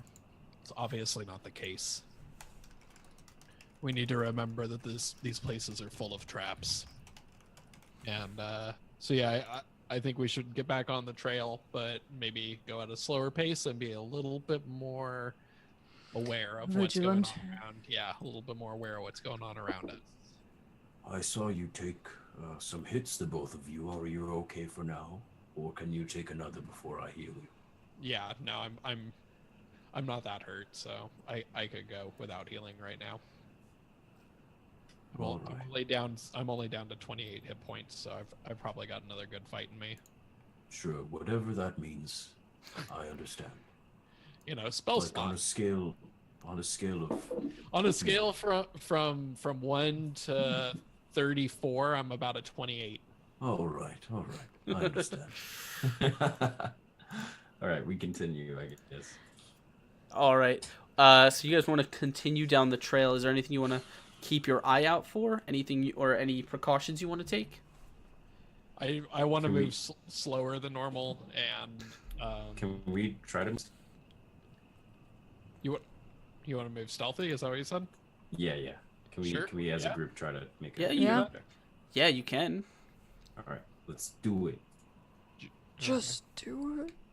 just do it. All these Yeah, now side that we're out of combat, I'm back to rolling shitty. I got a 10.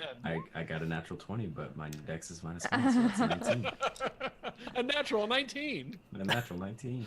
I mean, you can try and move Correct. stealthy. You don't have any cover here, so the best that you can do is try and not make noise. However, Yeah. being that you guys are kind of the only way that you would be able to benefit from any sort of stealth is if you were to move separately. Otherwise, if someone rolls a nat 20 and someone rolls a not, you guys, if you're in the same place, you're all making different levels of You can noise. spread it out evenly among us. So I mean, yeah. So it depends how you want to move. You can, if you want to move separately, if you want to stay together, then No, I think we want to stay together. yeah, then there probably isn't much you can do in the way of stealthing other than you can attempt to be as stealthy as is possible.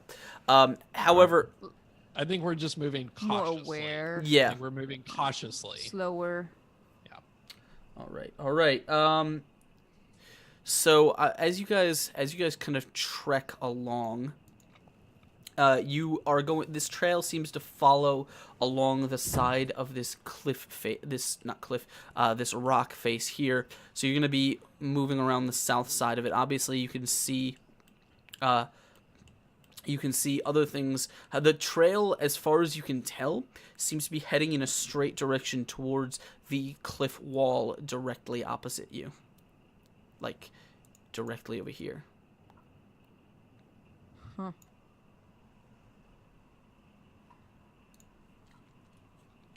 And on the way, do we see anything along the stone? Was it like a little hill thingy? It is a rock. It has been it is fairly sharp. Like it comes to a peak.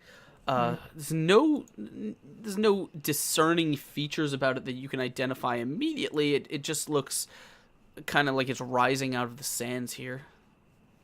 It looks like the path goes right along the side of the rock. Yeah. Once we get closer, I want to tap on it and see if it's an actual rock or if it's a big hollow piece of metal. Okay.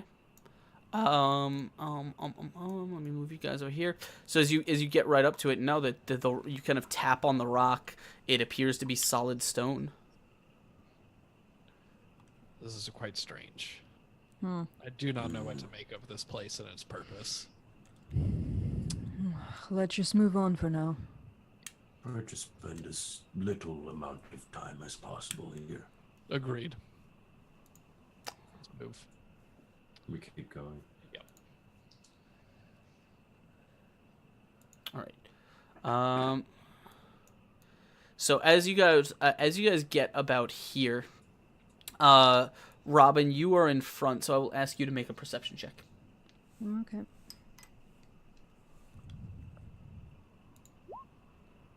$18. All right.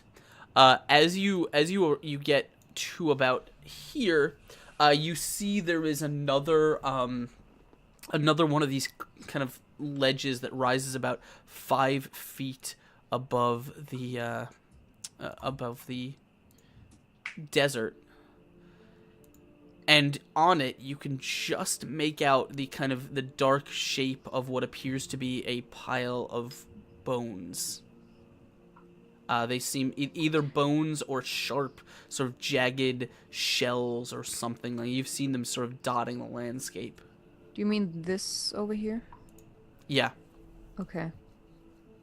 So I raise a hand and I sort of silently point out to what I saw, and I say, looks like bones to me, or something similar. Anybody care to check that out? No. I wonder if there's a way for us to move past without disturbing. Yeah, I point a hand out like this direction, like diagonal, like cutting across the desert to the other side of the path to avoid this corner. And I just kind of point that way. Do you want to bypass this? I think just we nod. might- After that last creature, I don't want to get anywhere close to bones. I think we might have a few more pop up and try to grab us if we go diagonally, but that sounds a lot better than a giant pile of bones. That's what I'm hoping. I Okay. agree.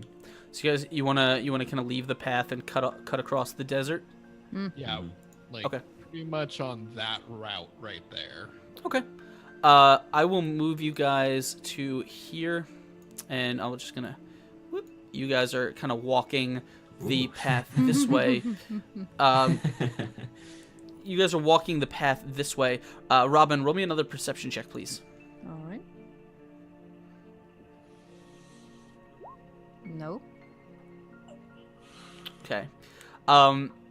Quinn, you kind of, Robin is scanning the terrain. You notice there seems to be kind of a small dip in the wall just ahead of where you are. There's another cliff, another kind of ledge that is rising just to the south of you. However, you can see where the cliff wall kind of curves around, and it doesn't seem to match the other one perfectly. There seems to be a small gap. Okay. It looks like there might be a tunnel entrance right up ahead. Should we head there? We might as well. Seems to be where the path is going. It does appear that way, yes. All right. Yeah, so I think we start heading. All right. For... As you kind of make your way this way, towards this little tunnel, you can all of you can almost instantly know that there appears to be a soft glow coming from here, this small cave entrance. This part I do want to break away from the do an actual stealth check and move individually. And Okay, so Quinn, you wanna make your way in? yeah, I do. Okay, roll me a stealth check. That's- I got an 11 that time. Okay. Did you wanna say something? Yeah, I just want to say, as when he goes inside, I keep my back to the tunnel entrance and just to So you're looking away from you guys. yeah, Okay, that's to fine. make sure that nothing is falling around. Quinn, you kind of make you press yourself up against this wall over here and sort of peer in as much, to this little tunnel. You can see a crisp glow of light shines from the northern wall of this cavern, although no obvious source of the light is readily apparent. I'm gonna try and get a little bit closer. All right.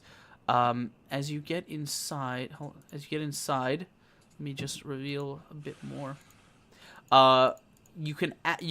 First of all, you see that the light filling this cavern appears to be a blue glow. Like, it appears that something, you can't quite see exactly what it is, because it's like looking into a spotlight that's sort of filling this chamber. So as you kind of put your hand over it, you actually probably have like desert glasses or something to cover your eyes from the sun, to protect yourself from this. As you kind of trudge through, you can just make out that just beyond the door, the light seems to be a metal door. Okay. I'm gonna call the rest of the party to move forward and announce that Alright. there's a door up ahead. As I move forward, I kind of look back into the desert just to make sure that there's not a giant army of skeletons chasing after us. Thank you.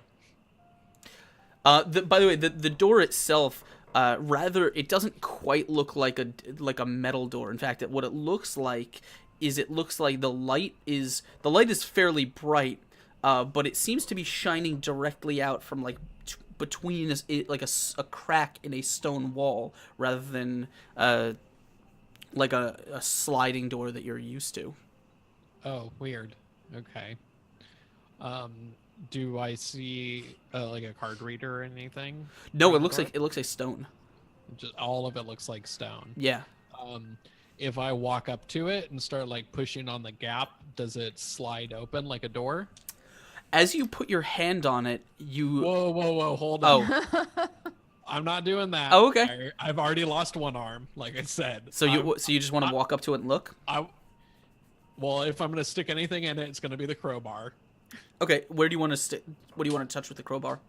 The gap. I want to stick it in the gap and try and see if it. The slides light open. appears to be coming out through the gap, and you kind of stick the crowbar in, and it just doesn't touch anything. If you kind of move it to the side a little bit, you hear a ting ting ting. Can one There's- see anything beyond this wall, or does it just appear like very blinding blue light? It's not blinding, but it is bright, and which is kind of strange. Like it makes it difficult to see, contrasted What is with on the other side? with the darkness. Yeah. Mm-hmm. Okay. I just remembered something. How heavy does this door? It's still a door, right? But it's just So it's an opening rather than like a door.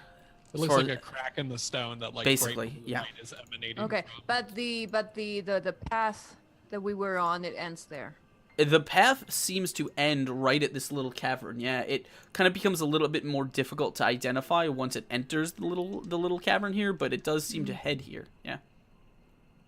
Ooh, can I do I- a survival check and look at the footprints again around here? Does it look like they kind of like mill around in front of this area, or like all of them just go like straight to the crack and then that's it?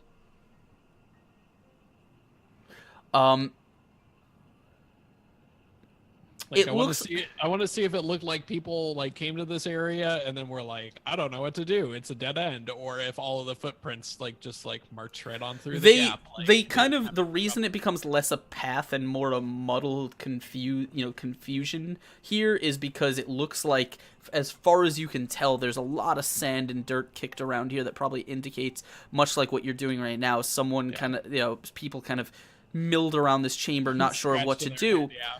But it does look like that. It does look like they didn't necessarily just turn around and leave. Can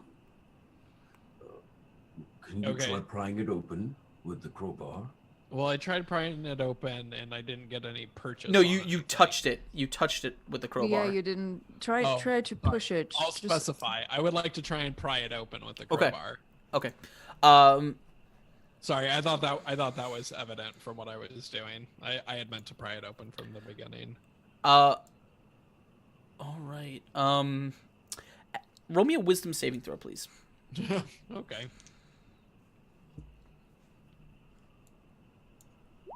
I got a 14. Okay.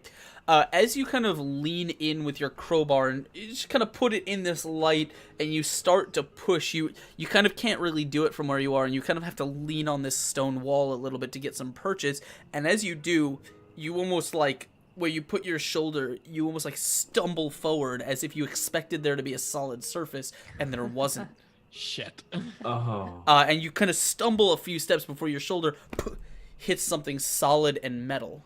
And you're kind of looking around, and like there's just, on this one side of you, there's just kind of this haziness, and on the other side there seems to be a solid metal door that is open just a crack, like probably about 6 or 7 inches. What does it look like for us when he does that? You see him right through the stone. Just fall right through Like on the stone. side of this door. It looks like he went to lean against the stone and just stumbled right through. I want to grab Fig Boot like by his collar and like yank him through the stone. So like a hand just comes out of the Yeah, wall, Fig Boot grabs just it, like goes up to the door. Oh, what happened? And then all of a sudden, and- yeah. I guess if I can see that this is Quinn's arm, he looks familiar. It's another skeleton arm. Yeah. It's a Then I well, would- yeah, it's a robot arm. Actually, I would have grabbed you with my left arm. So yeah, like fucking like Oh, robot that's arm. what those skeletons were trying to do. They were just trying to guide us, you know? Yeah, it's just like the They're just trying robot to, arm comes like, through the wall and rips you through. Come with me. So you Then I are would actually. No, you are, once you kind of pass through, it is pretty obvious to you that there's some sort of illusion that is maintaining, that is trying to hide the existence of this door, and it seems to be slightly broken by the fact that because the door itself doesn't close completely, it's sitting partially open, there's light shining in from the other side, which seems to kind of just make this light in the center of this illusion that just looks very weird. But once you've passed through, you don't see the rock anymore. You just see this kind of partially opened metal door. And like haze behind us, right? Yeah, a little bit. It's not like impairing your vision or anything. It's just you can tell Yeah. where it is. Where the Yeah. the hologram is or whatever. Basically, yeah. Is there a card reader on this side next to this metal door? There is, yeah.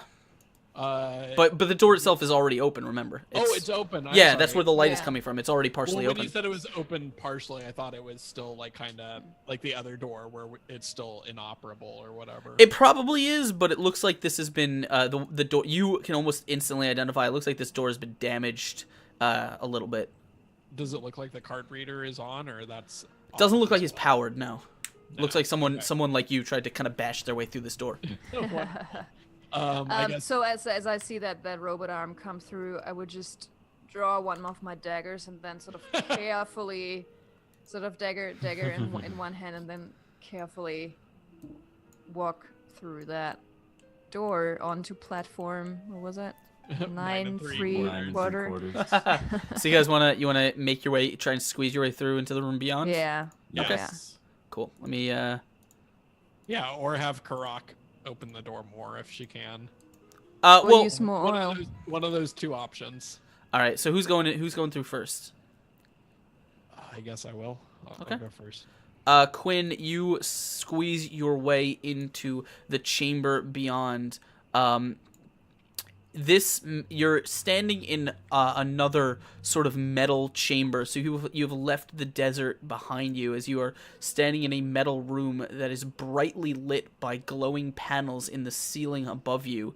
To the left and right, complex machines consisting of spiral tubes and nozzles kind of twitch and hum. Oh shit! So they're powered. Does it look like the nozzles from the other room? The ones that said sanitize. Similar, yes. They look like very similar machines. Is there a similar looking panel?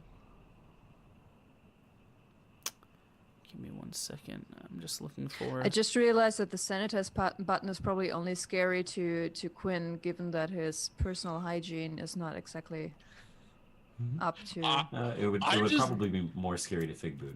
I'm just I'm just concerned that sanitize means like poisonous gas, or that it's gonna like set Yeah, the but why would it seep into the room where the person pushing the button is standing? That doesn't make sense. Well, because it could be poisonous to us, but not poisonous to aliens. I don't know. Yeah, They could breathe ammonia for all you fucking know. but then why bother creating? I'm not an alien. I don't know. Well, if we're gonna openly hypothesize about this, if the sanitizing is happening in that metal room, maybe it's like a A decontamination, something Yeah. like that. Mhm. Decontamination chamber. Yeah. Like self-sanitizing. Yeah, and all of our pet lice are gonna die. yeah. Nobody All right. wants My that fig. to happen. All right. So what do you want to do, Quinn? I was just curious if these look to be like those same decontamination machines as in the other room. Yeah, you kind of I mean you can almost instantly identify that they seem to be well, that's not what I want. You can almost instantly identify that they seem to be the same sort of sterilizer things as they were labeled in the other chamber, though these ones appear to be powered.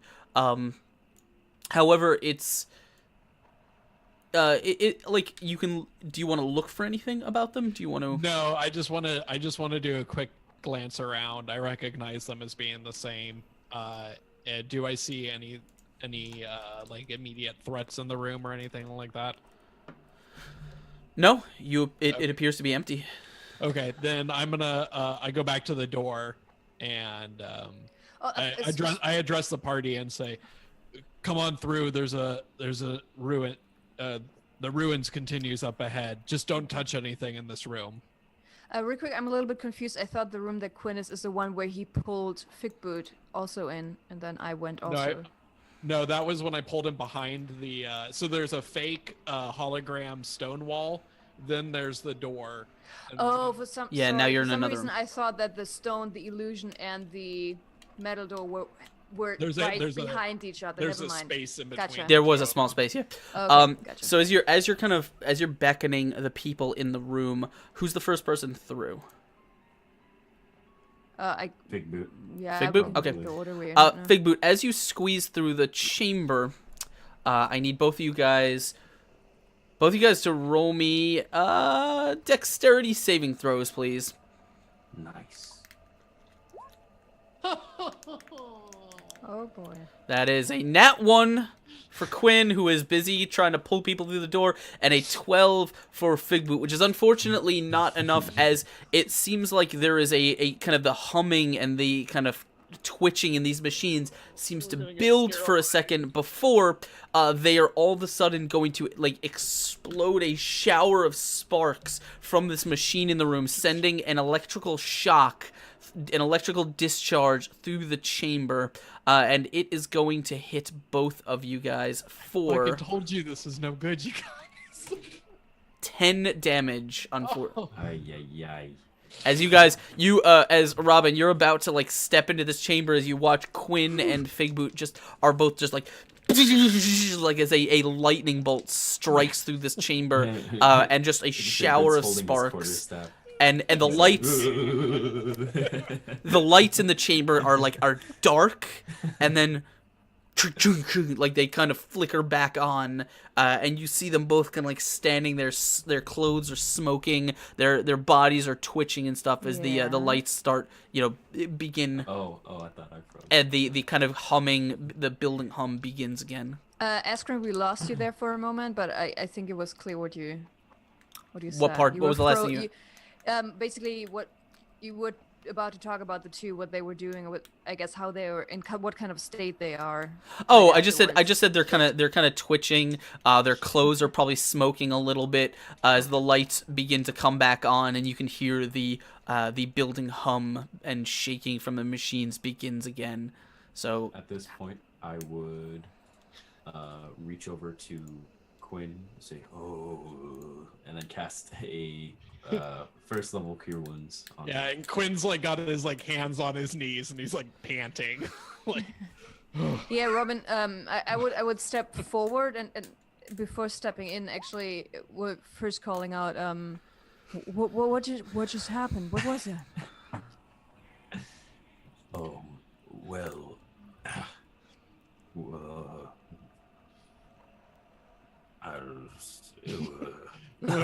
sorry, it was very some sort of static shock or something. Quinn, did you do anything with these machines? I'm not sure what happened. I was trying to hold the door open for Figboot, and there was some sort of environmental discharge. Now that I'm peeking into the room, do I see? Wait, is it actually on the map? Hold on. Yeah. I'll go ahead and cast that again. yeah, while she's you're right No, here. I mean, so I can see that Quinn. there's another door. Oh yeah, sorry, I forgot to reveal that. Yes, there is another door in this There you go. chamber. Oh, Okay. thank you. Mm-hmm. My So bad. do you want to come back and rest up a little bit, or do you want to press on?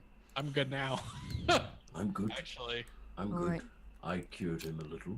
yeah. I could use some. I'll expend one of my. I'll expend one of my Balm of the Summer Court, Okay. which I can't blink, but your Font of Fey energy, number of d6s, you can choose an ally and spend a number of those dice, and you would gain a number of hit points equal to the total. I'm just going to spend one dice, so it's a d6. Okay. And I gain one temporary hit point and plus 5 feet speed for a minute, which is not really going to matter, but here we go. So I cure myself. All right. So while he's doing Number that, Quinn, you can kind of see that much like the door that you came through, this one also appears to be one half of it seems to be slightly ajar. You're gonna have to pry it the rest of the way, but it seems to have been tampered with. Okay, I'll pry it open. Okay.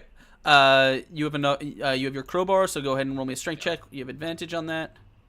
18. 18 will do it. Yeah. As you are able to swing this door open, you will see into this hallway beyond. Nice. All right. This hallway is much like the one that you passed through before.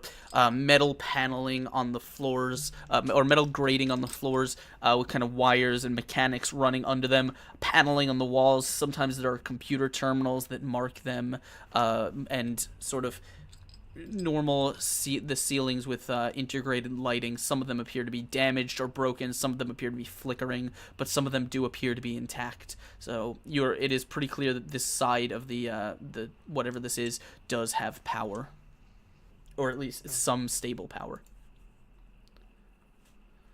Okay, Okay.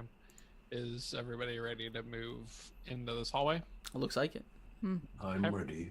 Alright. I will say I focused today, and I am prepared to heat metal if that need comes to us. Well, that couldn't hurt, I don't think. No, it'll hurt. I'll just make sure that you're not affected. Thank you. Just don't touch anything that I'm. Let's go. I will take the rear. Quinn, you can see that there appears to be a door at the end of this chamber, and the hallway seems to continue on past it. Sorry. I think I would like to peer around this corner. All right. Let me just do that for you.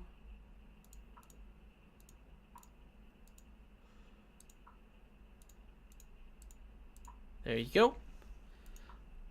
You can see this hallway seems to curve just a little bit. There is a door at the far end of it, and there's another door off on the wall to the side.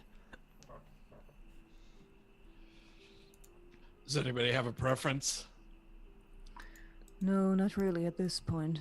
Is there Are any appear of to the be doors- difference Yeah, between the doors? I was about to ask, are any of them color coded? I remember we have the brown key cards. Is there a brown door? Do you want to go check the panel on the one nearest you? Sure. The door itself doesn't appear to be color coded. You assume Oh, it's the key. It's the card readers that are color coded. most likely. Now Okay. you're not exactly sure how they work, like how they're internally wired or how they work internally. Only how they receive the cards. But if you'd like to check the door nearest you, you're welcome to. Yeah, I'd like to do that. Okay. Do it. So you make your way over to this door. The door itself is locked, so you know you can probably find a way to force it. However, you can see that there is a card reader right next to it with a kind of a green light, which means it is powered.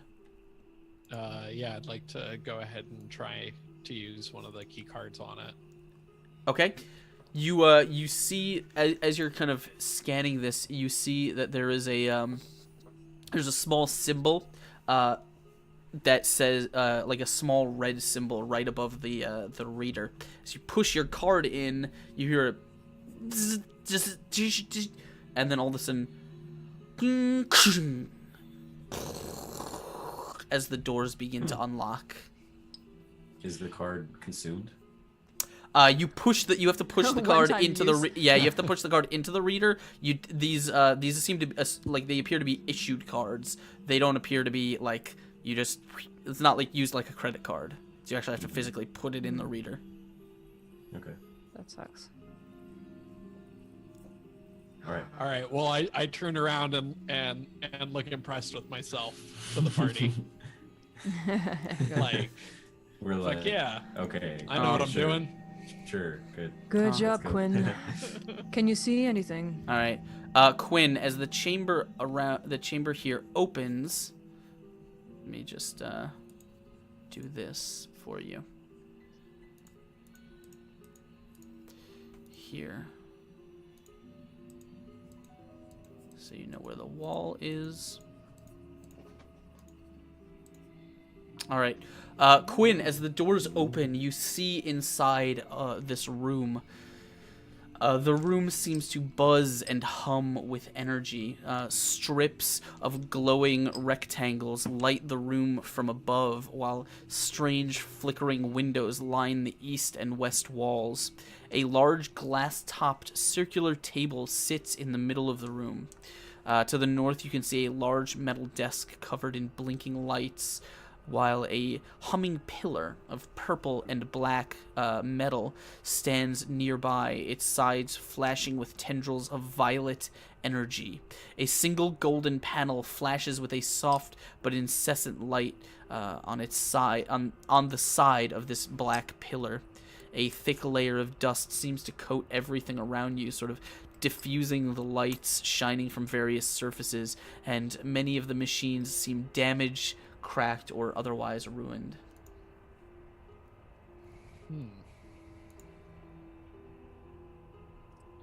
It's a lot to take in this room. I guess I'm gonna step inside Okay. cautiously. All right. Yeah, I follow close behind. I think the first thing I want to check out is this weird glowing pillar thing. All right. Can I make some sort of investigation or technology check on it to try and determine its purpose? Or Yeah, give me 1 second.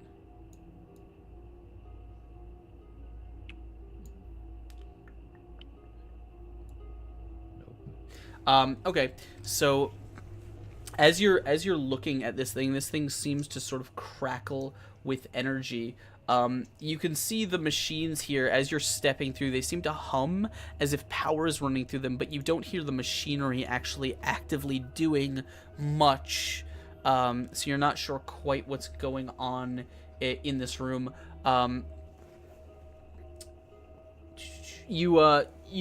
It looks, you can't quite tell exactly what this pillar does or what it's linked to, but your guess is if you might be able to trigger it by something in here.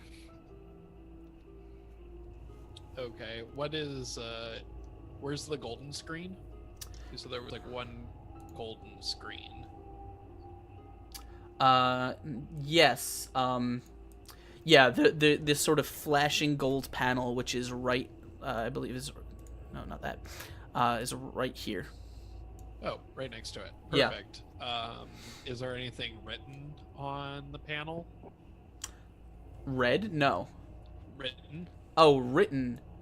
Yes, the panel says, you can see there seems to be, the gold seems to be coming from a display, which is flashing yellow, and the word that is flashing says standby in Androfan. Right above, like on the top of this panel, you can see you can make out the words habitat controls.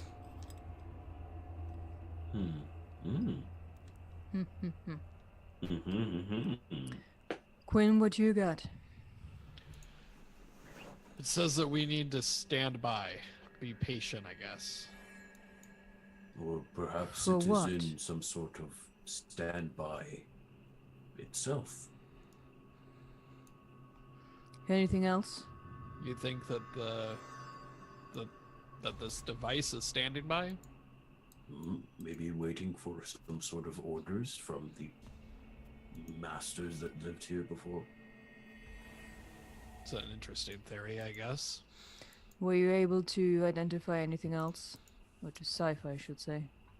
Well, I think that your hypothesis about this being some sort of habitat is correct. So it says something. Well, there's controls here that are labeled as habitat control. By the way, the table, the blue, the round thing was a table. You said, Askren? It's a glass-topped table, yeah. Okay. Is that? Does it look normal to me? Is there? Is there any? No, I mean, what do you mean by normal?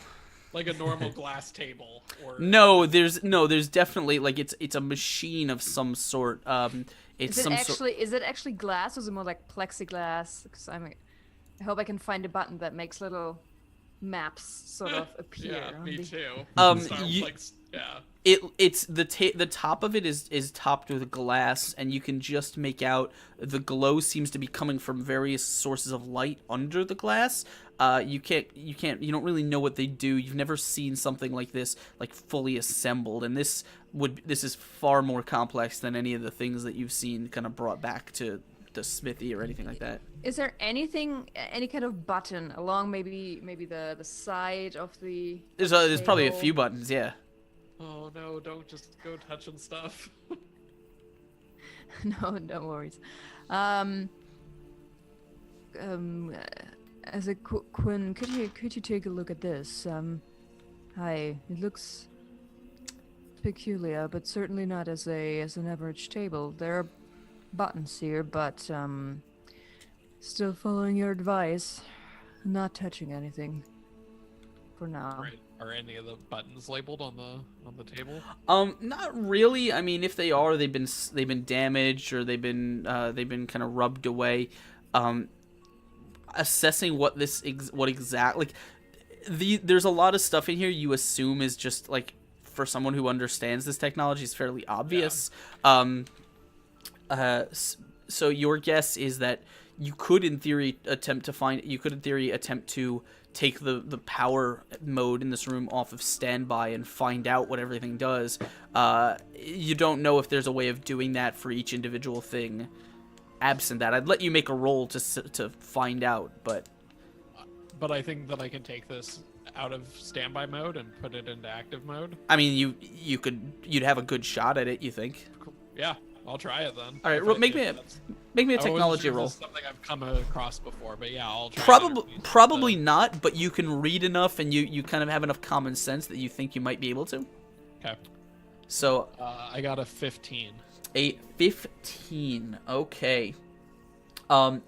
Yeah, so as you kind of look over this desk, kind of with the flashing lights, you kind of touching a couple buttons, they don't seem to kind of find anything, and then you find this one switch, and I know this. It's a Linux system. Yeah, it's not labeled or anything, but the symbol next to it makes it like you've seen it before.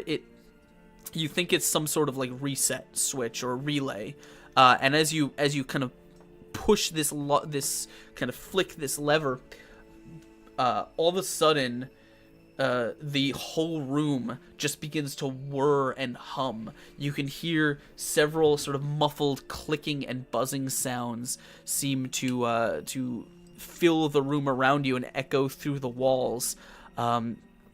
And about a moment later, Robin, the circular table that you are in front of, kind of flares to life, a bright light filling the chamber from it, as it seems to then resolve itself into what is essentially a holographic projection of the desert that you just walked through. Figboot, as they're watching this, you can see you're kind of in the back of the room, so you can kind of see numerous panels and stuff that are around the walls here that are casting kind of a little bit of glow, seem to fill with static, as if they're just, it's like a TV that's broken or something like that. And the pillar of purple metal begins to kind of, it flashes with light and it begins to very slowly pulsate.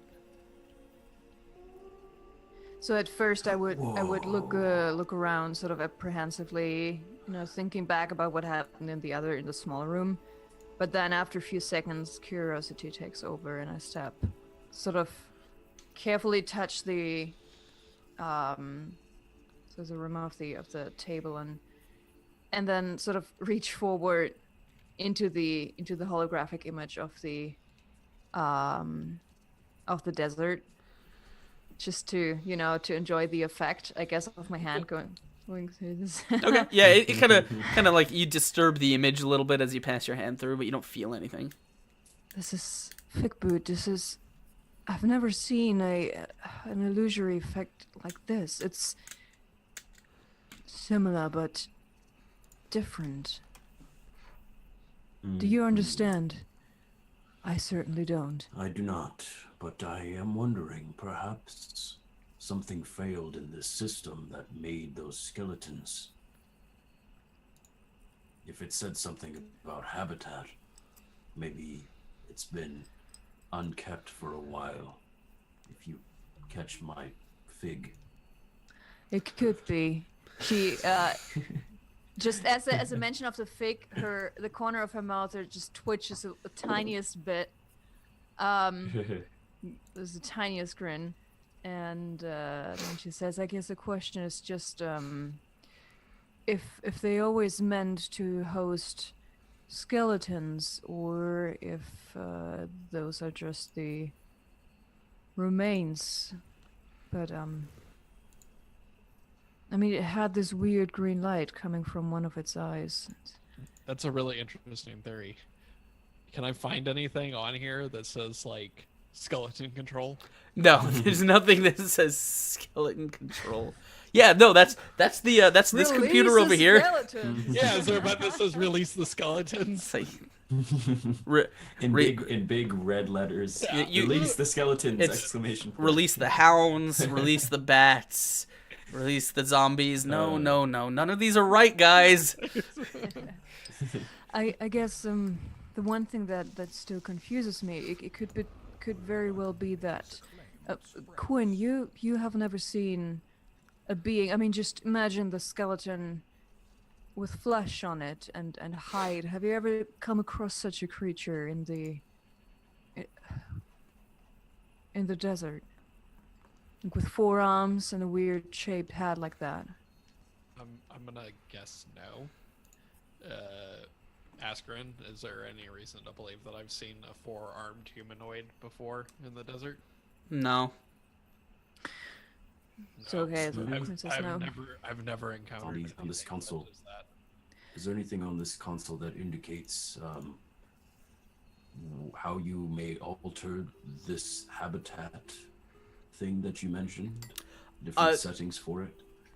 There aren't explicit instructions that on how to operate the find. Let me boot up the tutorial. Yeah. Your guess is that they're like. Your experience with these kind of computer panels is that once you aside from basic turning them on, turning them off, and breaking them, there's usually very little that you can accomplish. It's just too complex and requires information you don't have access to. Okay, let me ask one more thing. There's nothing labeled skeleton control, but is there anything regarding doors or security or anything like that that I can find? I don't think this is a CIC. This doesn't appear to be. This doesn't have anything to unlock doors. However, there is a small kind of like you can get a sense that the habitat module kind of extends out beyond just the dome. So there are you can probably use it to do some basic navigation. The hologram itself. You might, if you could figure out how to work it, you might be able to also find other maps stored in it. You don't necessarily know. I guess I point out the map to Robin. So does that look like a map to you? The area? Sorry, you mean the one on the table? Yes. I believe Eskren said that it seems to be the exact same terrain. Yeah, that it's we just came from. a hologram of the desert that you just walked through. But you said there was also a map of the. It shows basic some of the tunnels that extend out from it. Not like a full complex though. You might be able So to. I'm gonna call Robin over and because I know she's got a notebook and ask her if she can sketch it. Yeah, before I do that, when I'm in front of the table, I would definitely touch the surface. Would that do anything? Like not intentionally, but The more glass? Like the glass, very curiously, sort of Not really. leaning. Okay. Yeah. Okay, then I would walk over to. What would you like me to sketch? The map of the tunnel system. Okay, I can do that. Yeah. And while I'm sketching that, I'm saying well, I guess I have one more theory. What about if you've never seen anything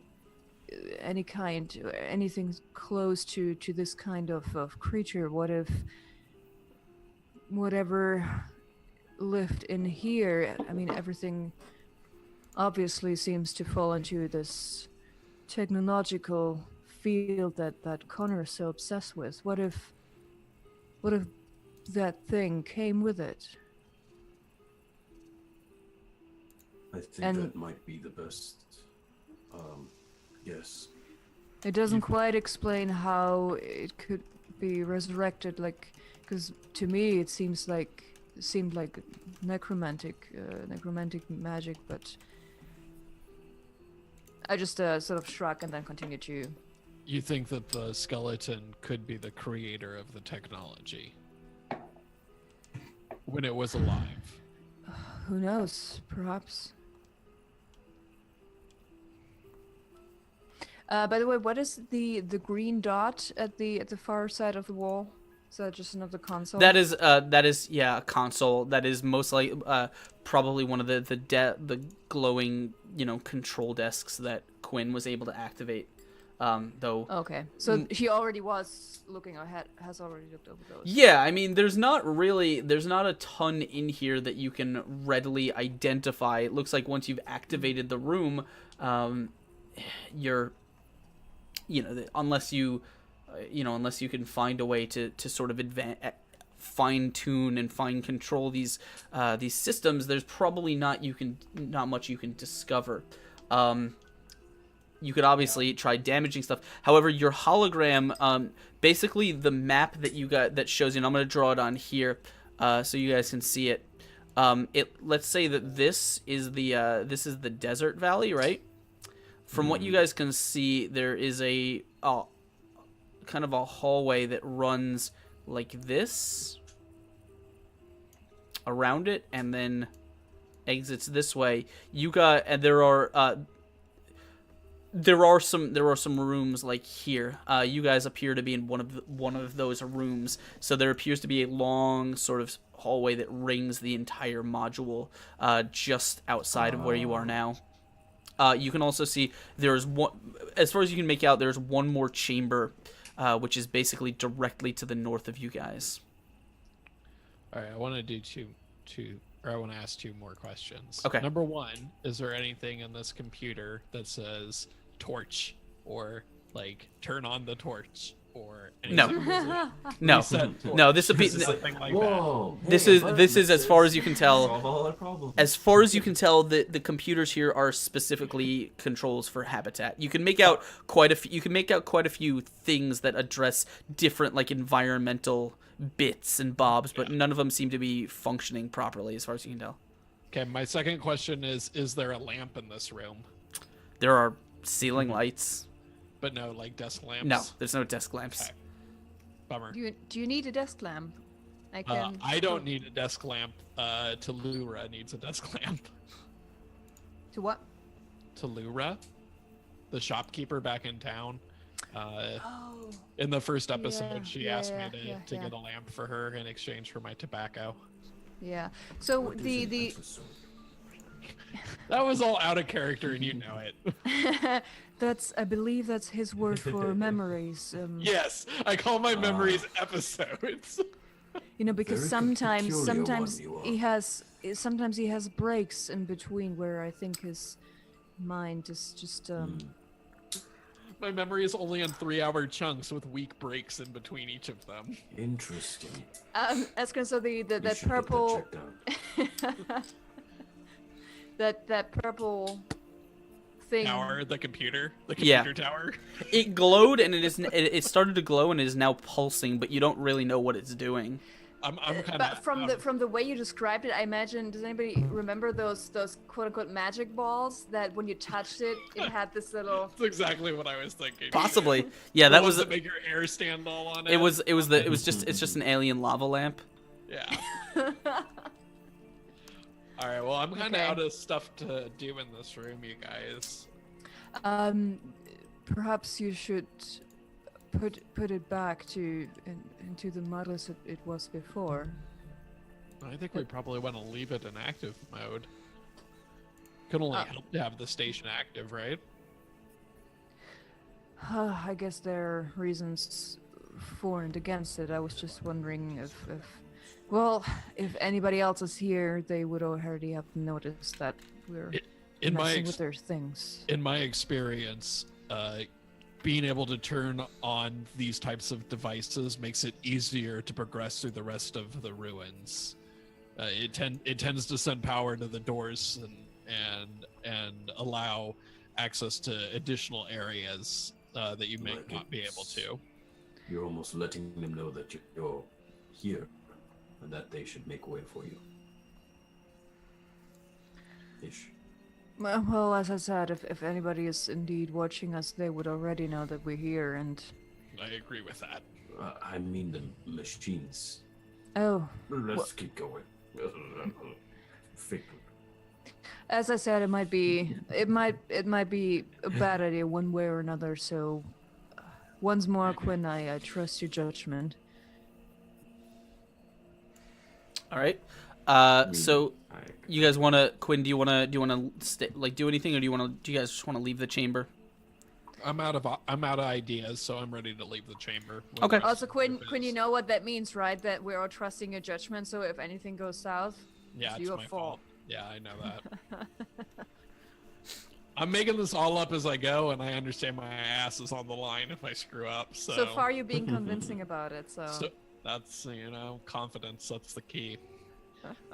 Do you guys out of character want to go through? It looked like the north door. Askren said goes to another chamber, or Yeah. this door is probably the one on that loop. the pathway. that continues outside of this big. Yeah, that would ring. kind of match up with the Yeah. hollow that you saw. Yeah. So do you guys want? Yeah, let's check out the Do you want to chamber. check out the other room, or do you want to leave the ring? I'd be Let's for checking out check the out the chamber. other room. Okay. Yeah. Okay. So I guess we're gonna try and go through this north door here. Okay. You arrive. This door is sealed, and it looks like there is another card reader slot with a red mark. Does anybody have a red marked key card? Or all I of them are brown? take out the one that Quinn gave me and look at it. Oh, no, didn't wasn't the green an indication of willingness to take the card in the first place, or Are you talking about the is light? it a red? So Yes. It's a red stripe. They're color coded. Oh, never mind. So I take out the card because I forgot what you said. If they all were brown, I think all of They our cards they were were all brown. brown. Right? Yeah, they were all brown. I just look at mine and hold it up in the back to just say, nope, mine's brown as well. All right, I'm gonna try a brown one regardless. Okay. So as you take the card and you feed it into the card reader, the little light kind of switches to a red blinking light as there's a loud kind of buzzing sound, and it looks like the reader is about to spit the card out before all of a sudden you see a flash of light. And Quinn, you are going to be sort of with a kind of almost a deafening squeal. You're going to be showered with sparks as the panel itself blows out, and the door, you see it kind of as it seems to be like trying to open itself the door appears to have malfunctioned.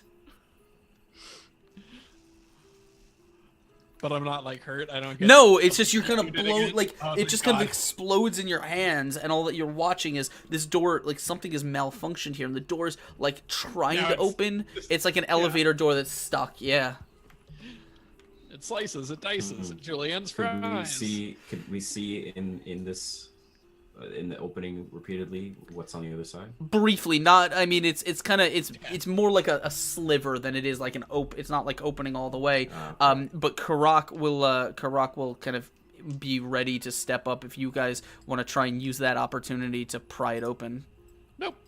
I mean, not. like in the Well, does- in the time that it's opening, can we see what's on the other side? Again, it's not opening. It's trying to open. It's like it's like Oh, Even okay. even the little sliver that There, it's yeah, you can coming sort of just barely. On the other side, you will know. I mean, it looks like you can. There doesn't appear to be anything immediately blocking your vision, so it's just a room on the other side. You think you can make off some kind of colors, like at the far end of the room, directly across from where you are. Well, is our goal right now to get and find Connor Bain as quickly as possible, or to explore? Right. Well, It's kind of both. We need to Yes. find Connor Bain, but we also need to figure out a way if we can turn the torch back on or not. And so I think that probably will require some exploration. I think that goal of turning torch back on technically takes precedent over finding him. I think so personally. in a way, yes. So I think perhaps it would be wise to check every room. Oh yes, that's for sure. And I look at Karak, sort of. expectedly. Karak is will just kind of look at you guys and say, "There's a room. We should go in it." That wasn't punny enough. Try again. You fail. Just read from the script. I'm not Yeah. very good at Karak. Let's see, what would Karak say? That should be on a T-shirt. What would Karak say? Lord, I don't Alright. even know. Something witty. About doors. Yeah. Some sort of door pun. So She Perhaps said- something trying with to open the door, probably Ness? seeing how many doors we've run into. It would probably be a Mordor joke. There you go. Make a joke about Mordor, Askren. She says, we must continue doorward There That we one go. works. Yep. unto dawn. There it is. All right, so we get past the door.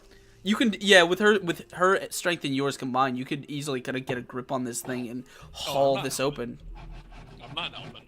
No, you just want to. What? I'm serious, you guys. I lost a fucking arm in a door. I'm not doing it again.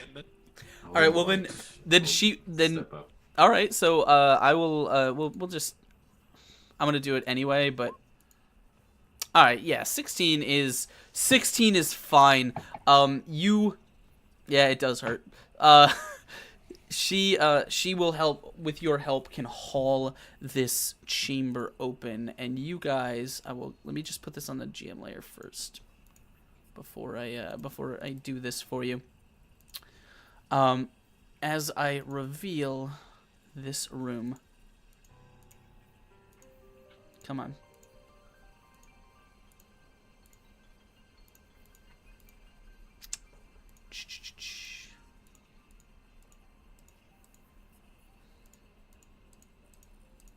Okay. So as you haul these doors open, you guys are greeted by a vast chamber. You can see there's a large metal table surrounded by odd-looking chairs in this room. To the west, you can see what appears to be a transparent wall that looks over the desert valley that you just came through. Another sort of large observation window.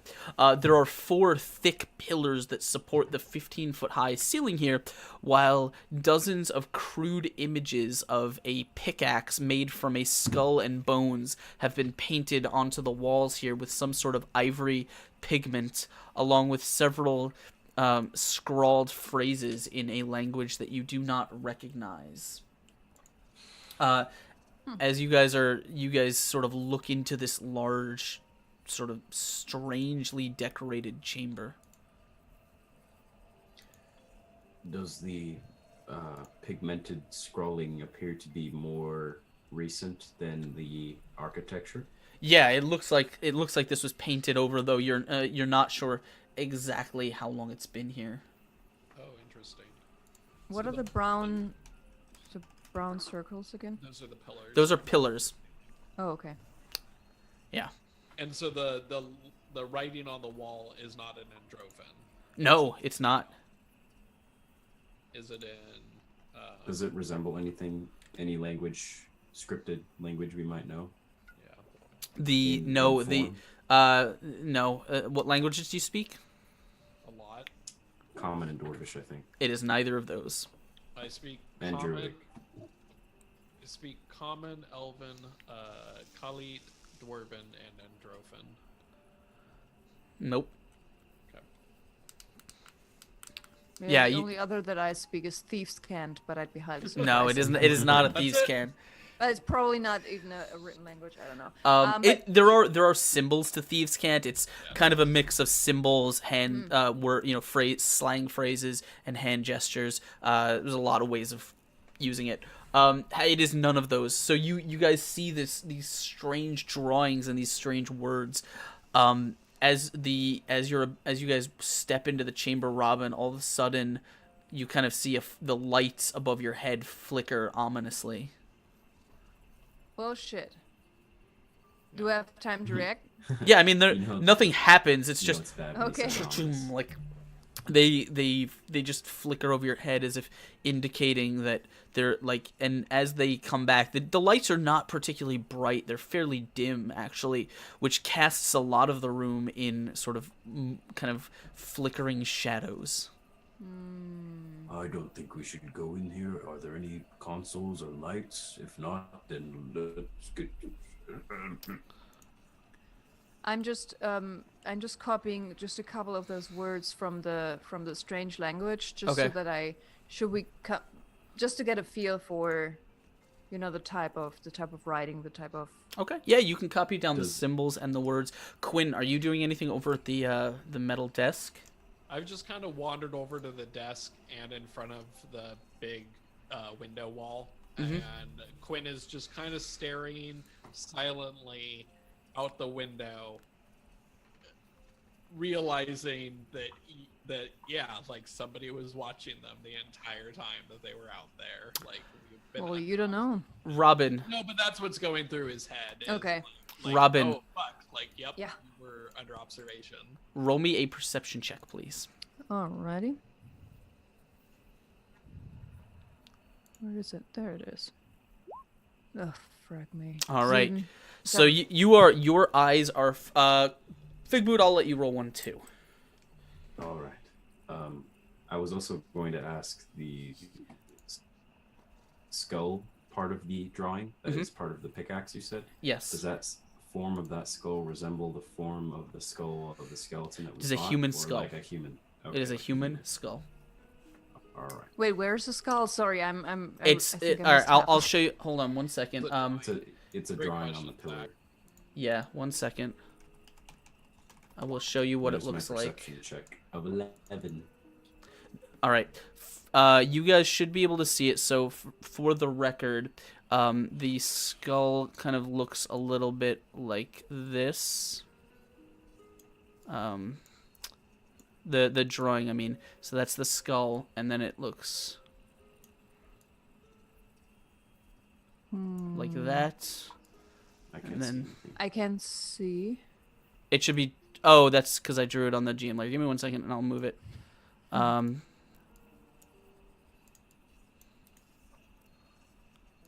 Like that.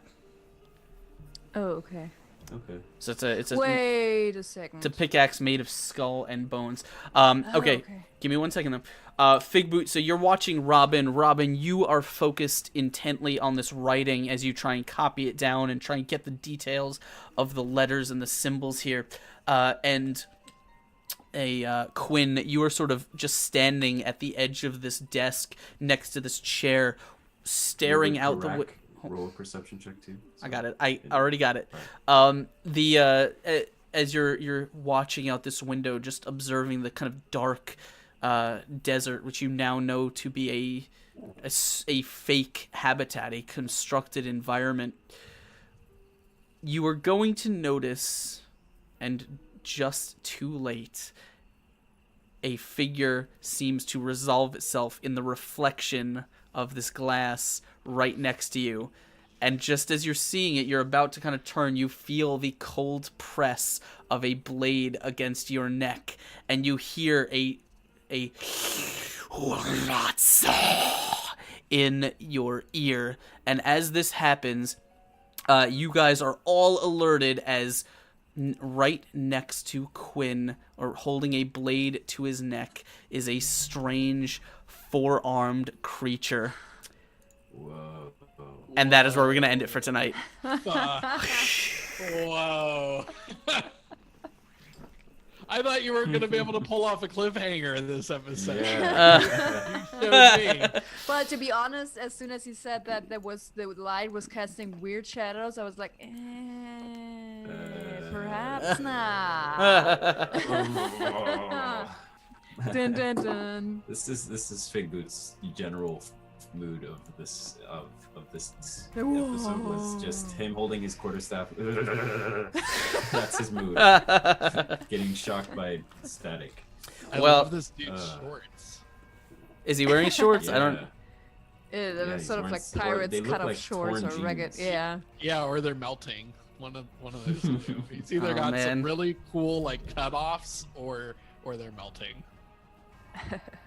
Hold on, I Well, messed up. shit. I messed up cameras a little. I don't know how long they've been messed up. Sorry about that. But anyway, that is where we're gonna end it for tonight. So thank you guys for hanging out. I hope you guys had a good time. But before we bounce out of here and before we run through our thank yous and our announcements and all that good stuff, man, let's go talk to our players. Get some thoughts on the evening and of course some hooks and some plugs. We'll start with we'll start in order this time. Petra, man, what did you think about tonight? Any thoughts? Any feelings?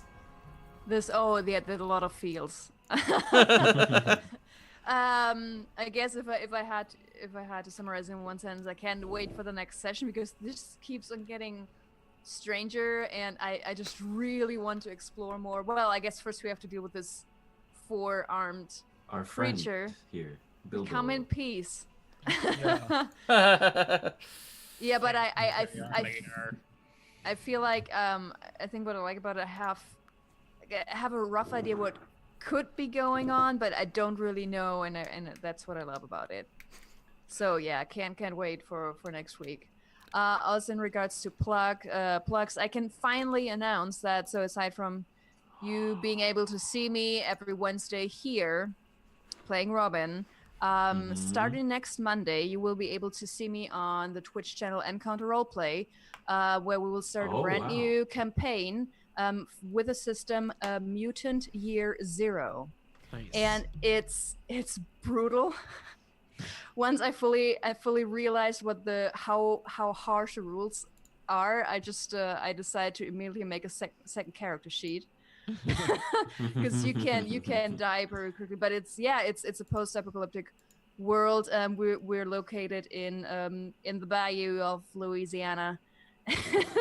That should be cool. And it's gonna be crazy. So it's on Encounter Roleplay. It's 8 Mondays, 8 sessions at 4 p.m.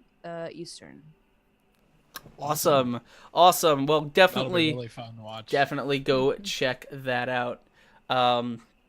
And obviously, go catch her on Twitter. Go catch her here. What about you, Scott? Man, what did you think about tonight?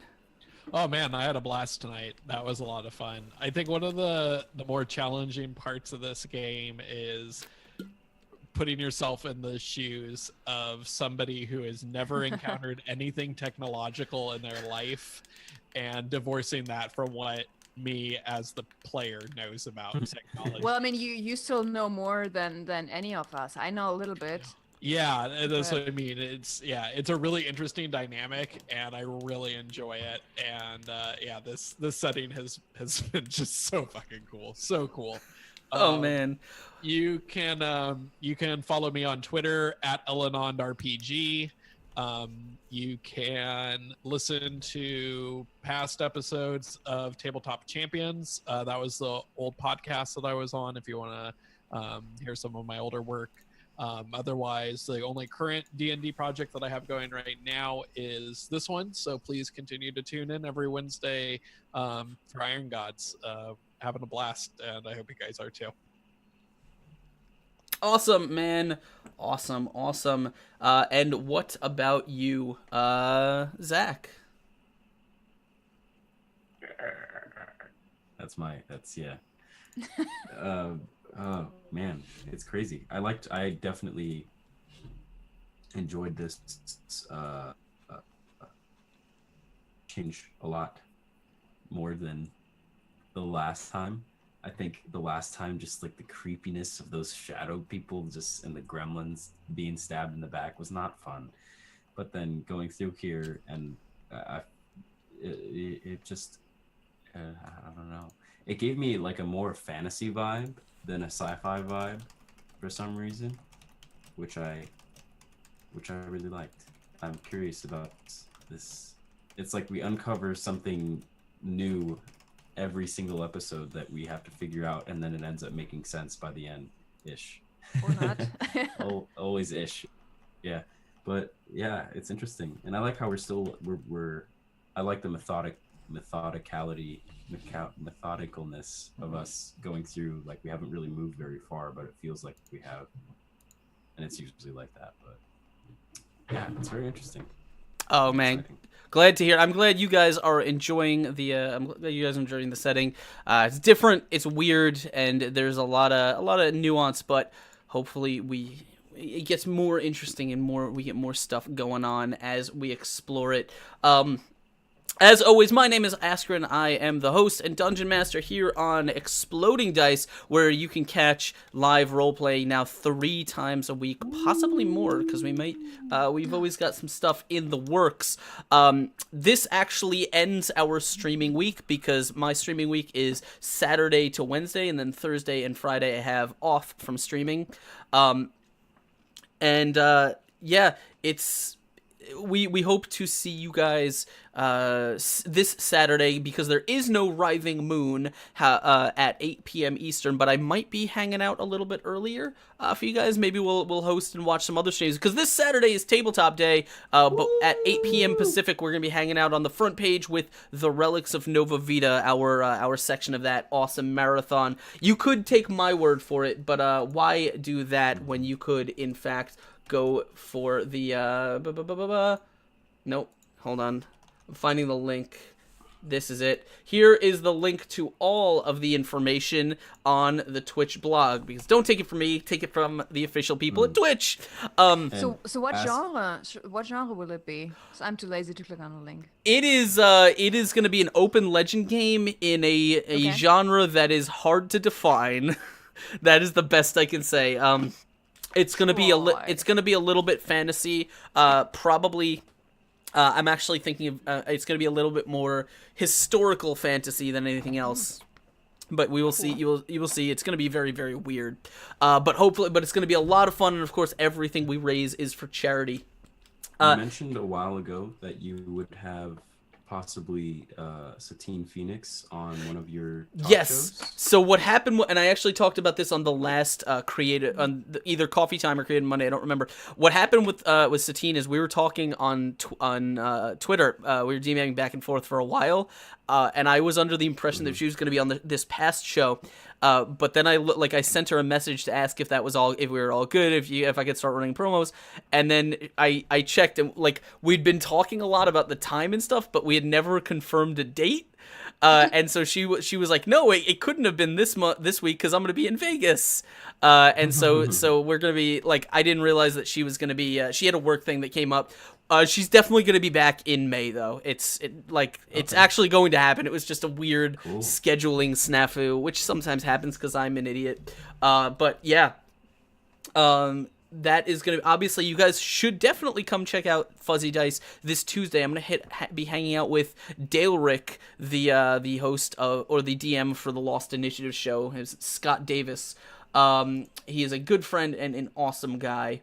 But that, and if you guys, of course, if you enjoyed the show, if you enjoy the channel, if you want to support, consider helping us out by becoming a Game Wisp subscriber. Dice Thulu has the link right there. It's just $5 a month, and you get all much better benefits than if you were a Twitch partner subscriber, because, screw that. Game Wisp. You get emotes, and you get all kinds of stuff that you can affect the show with, and it's just really, really great. You also get a Discord rank and all that good stuff.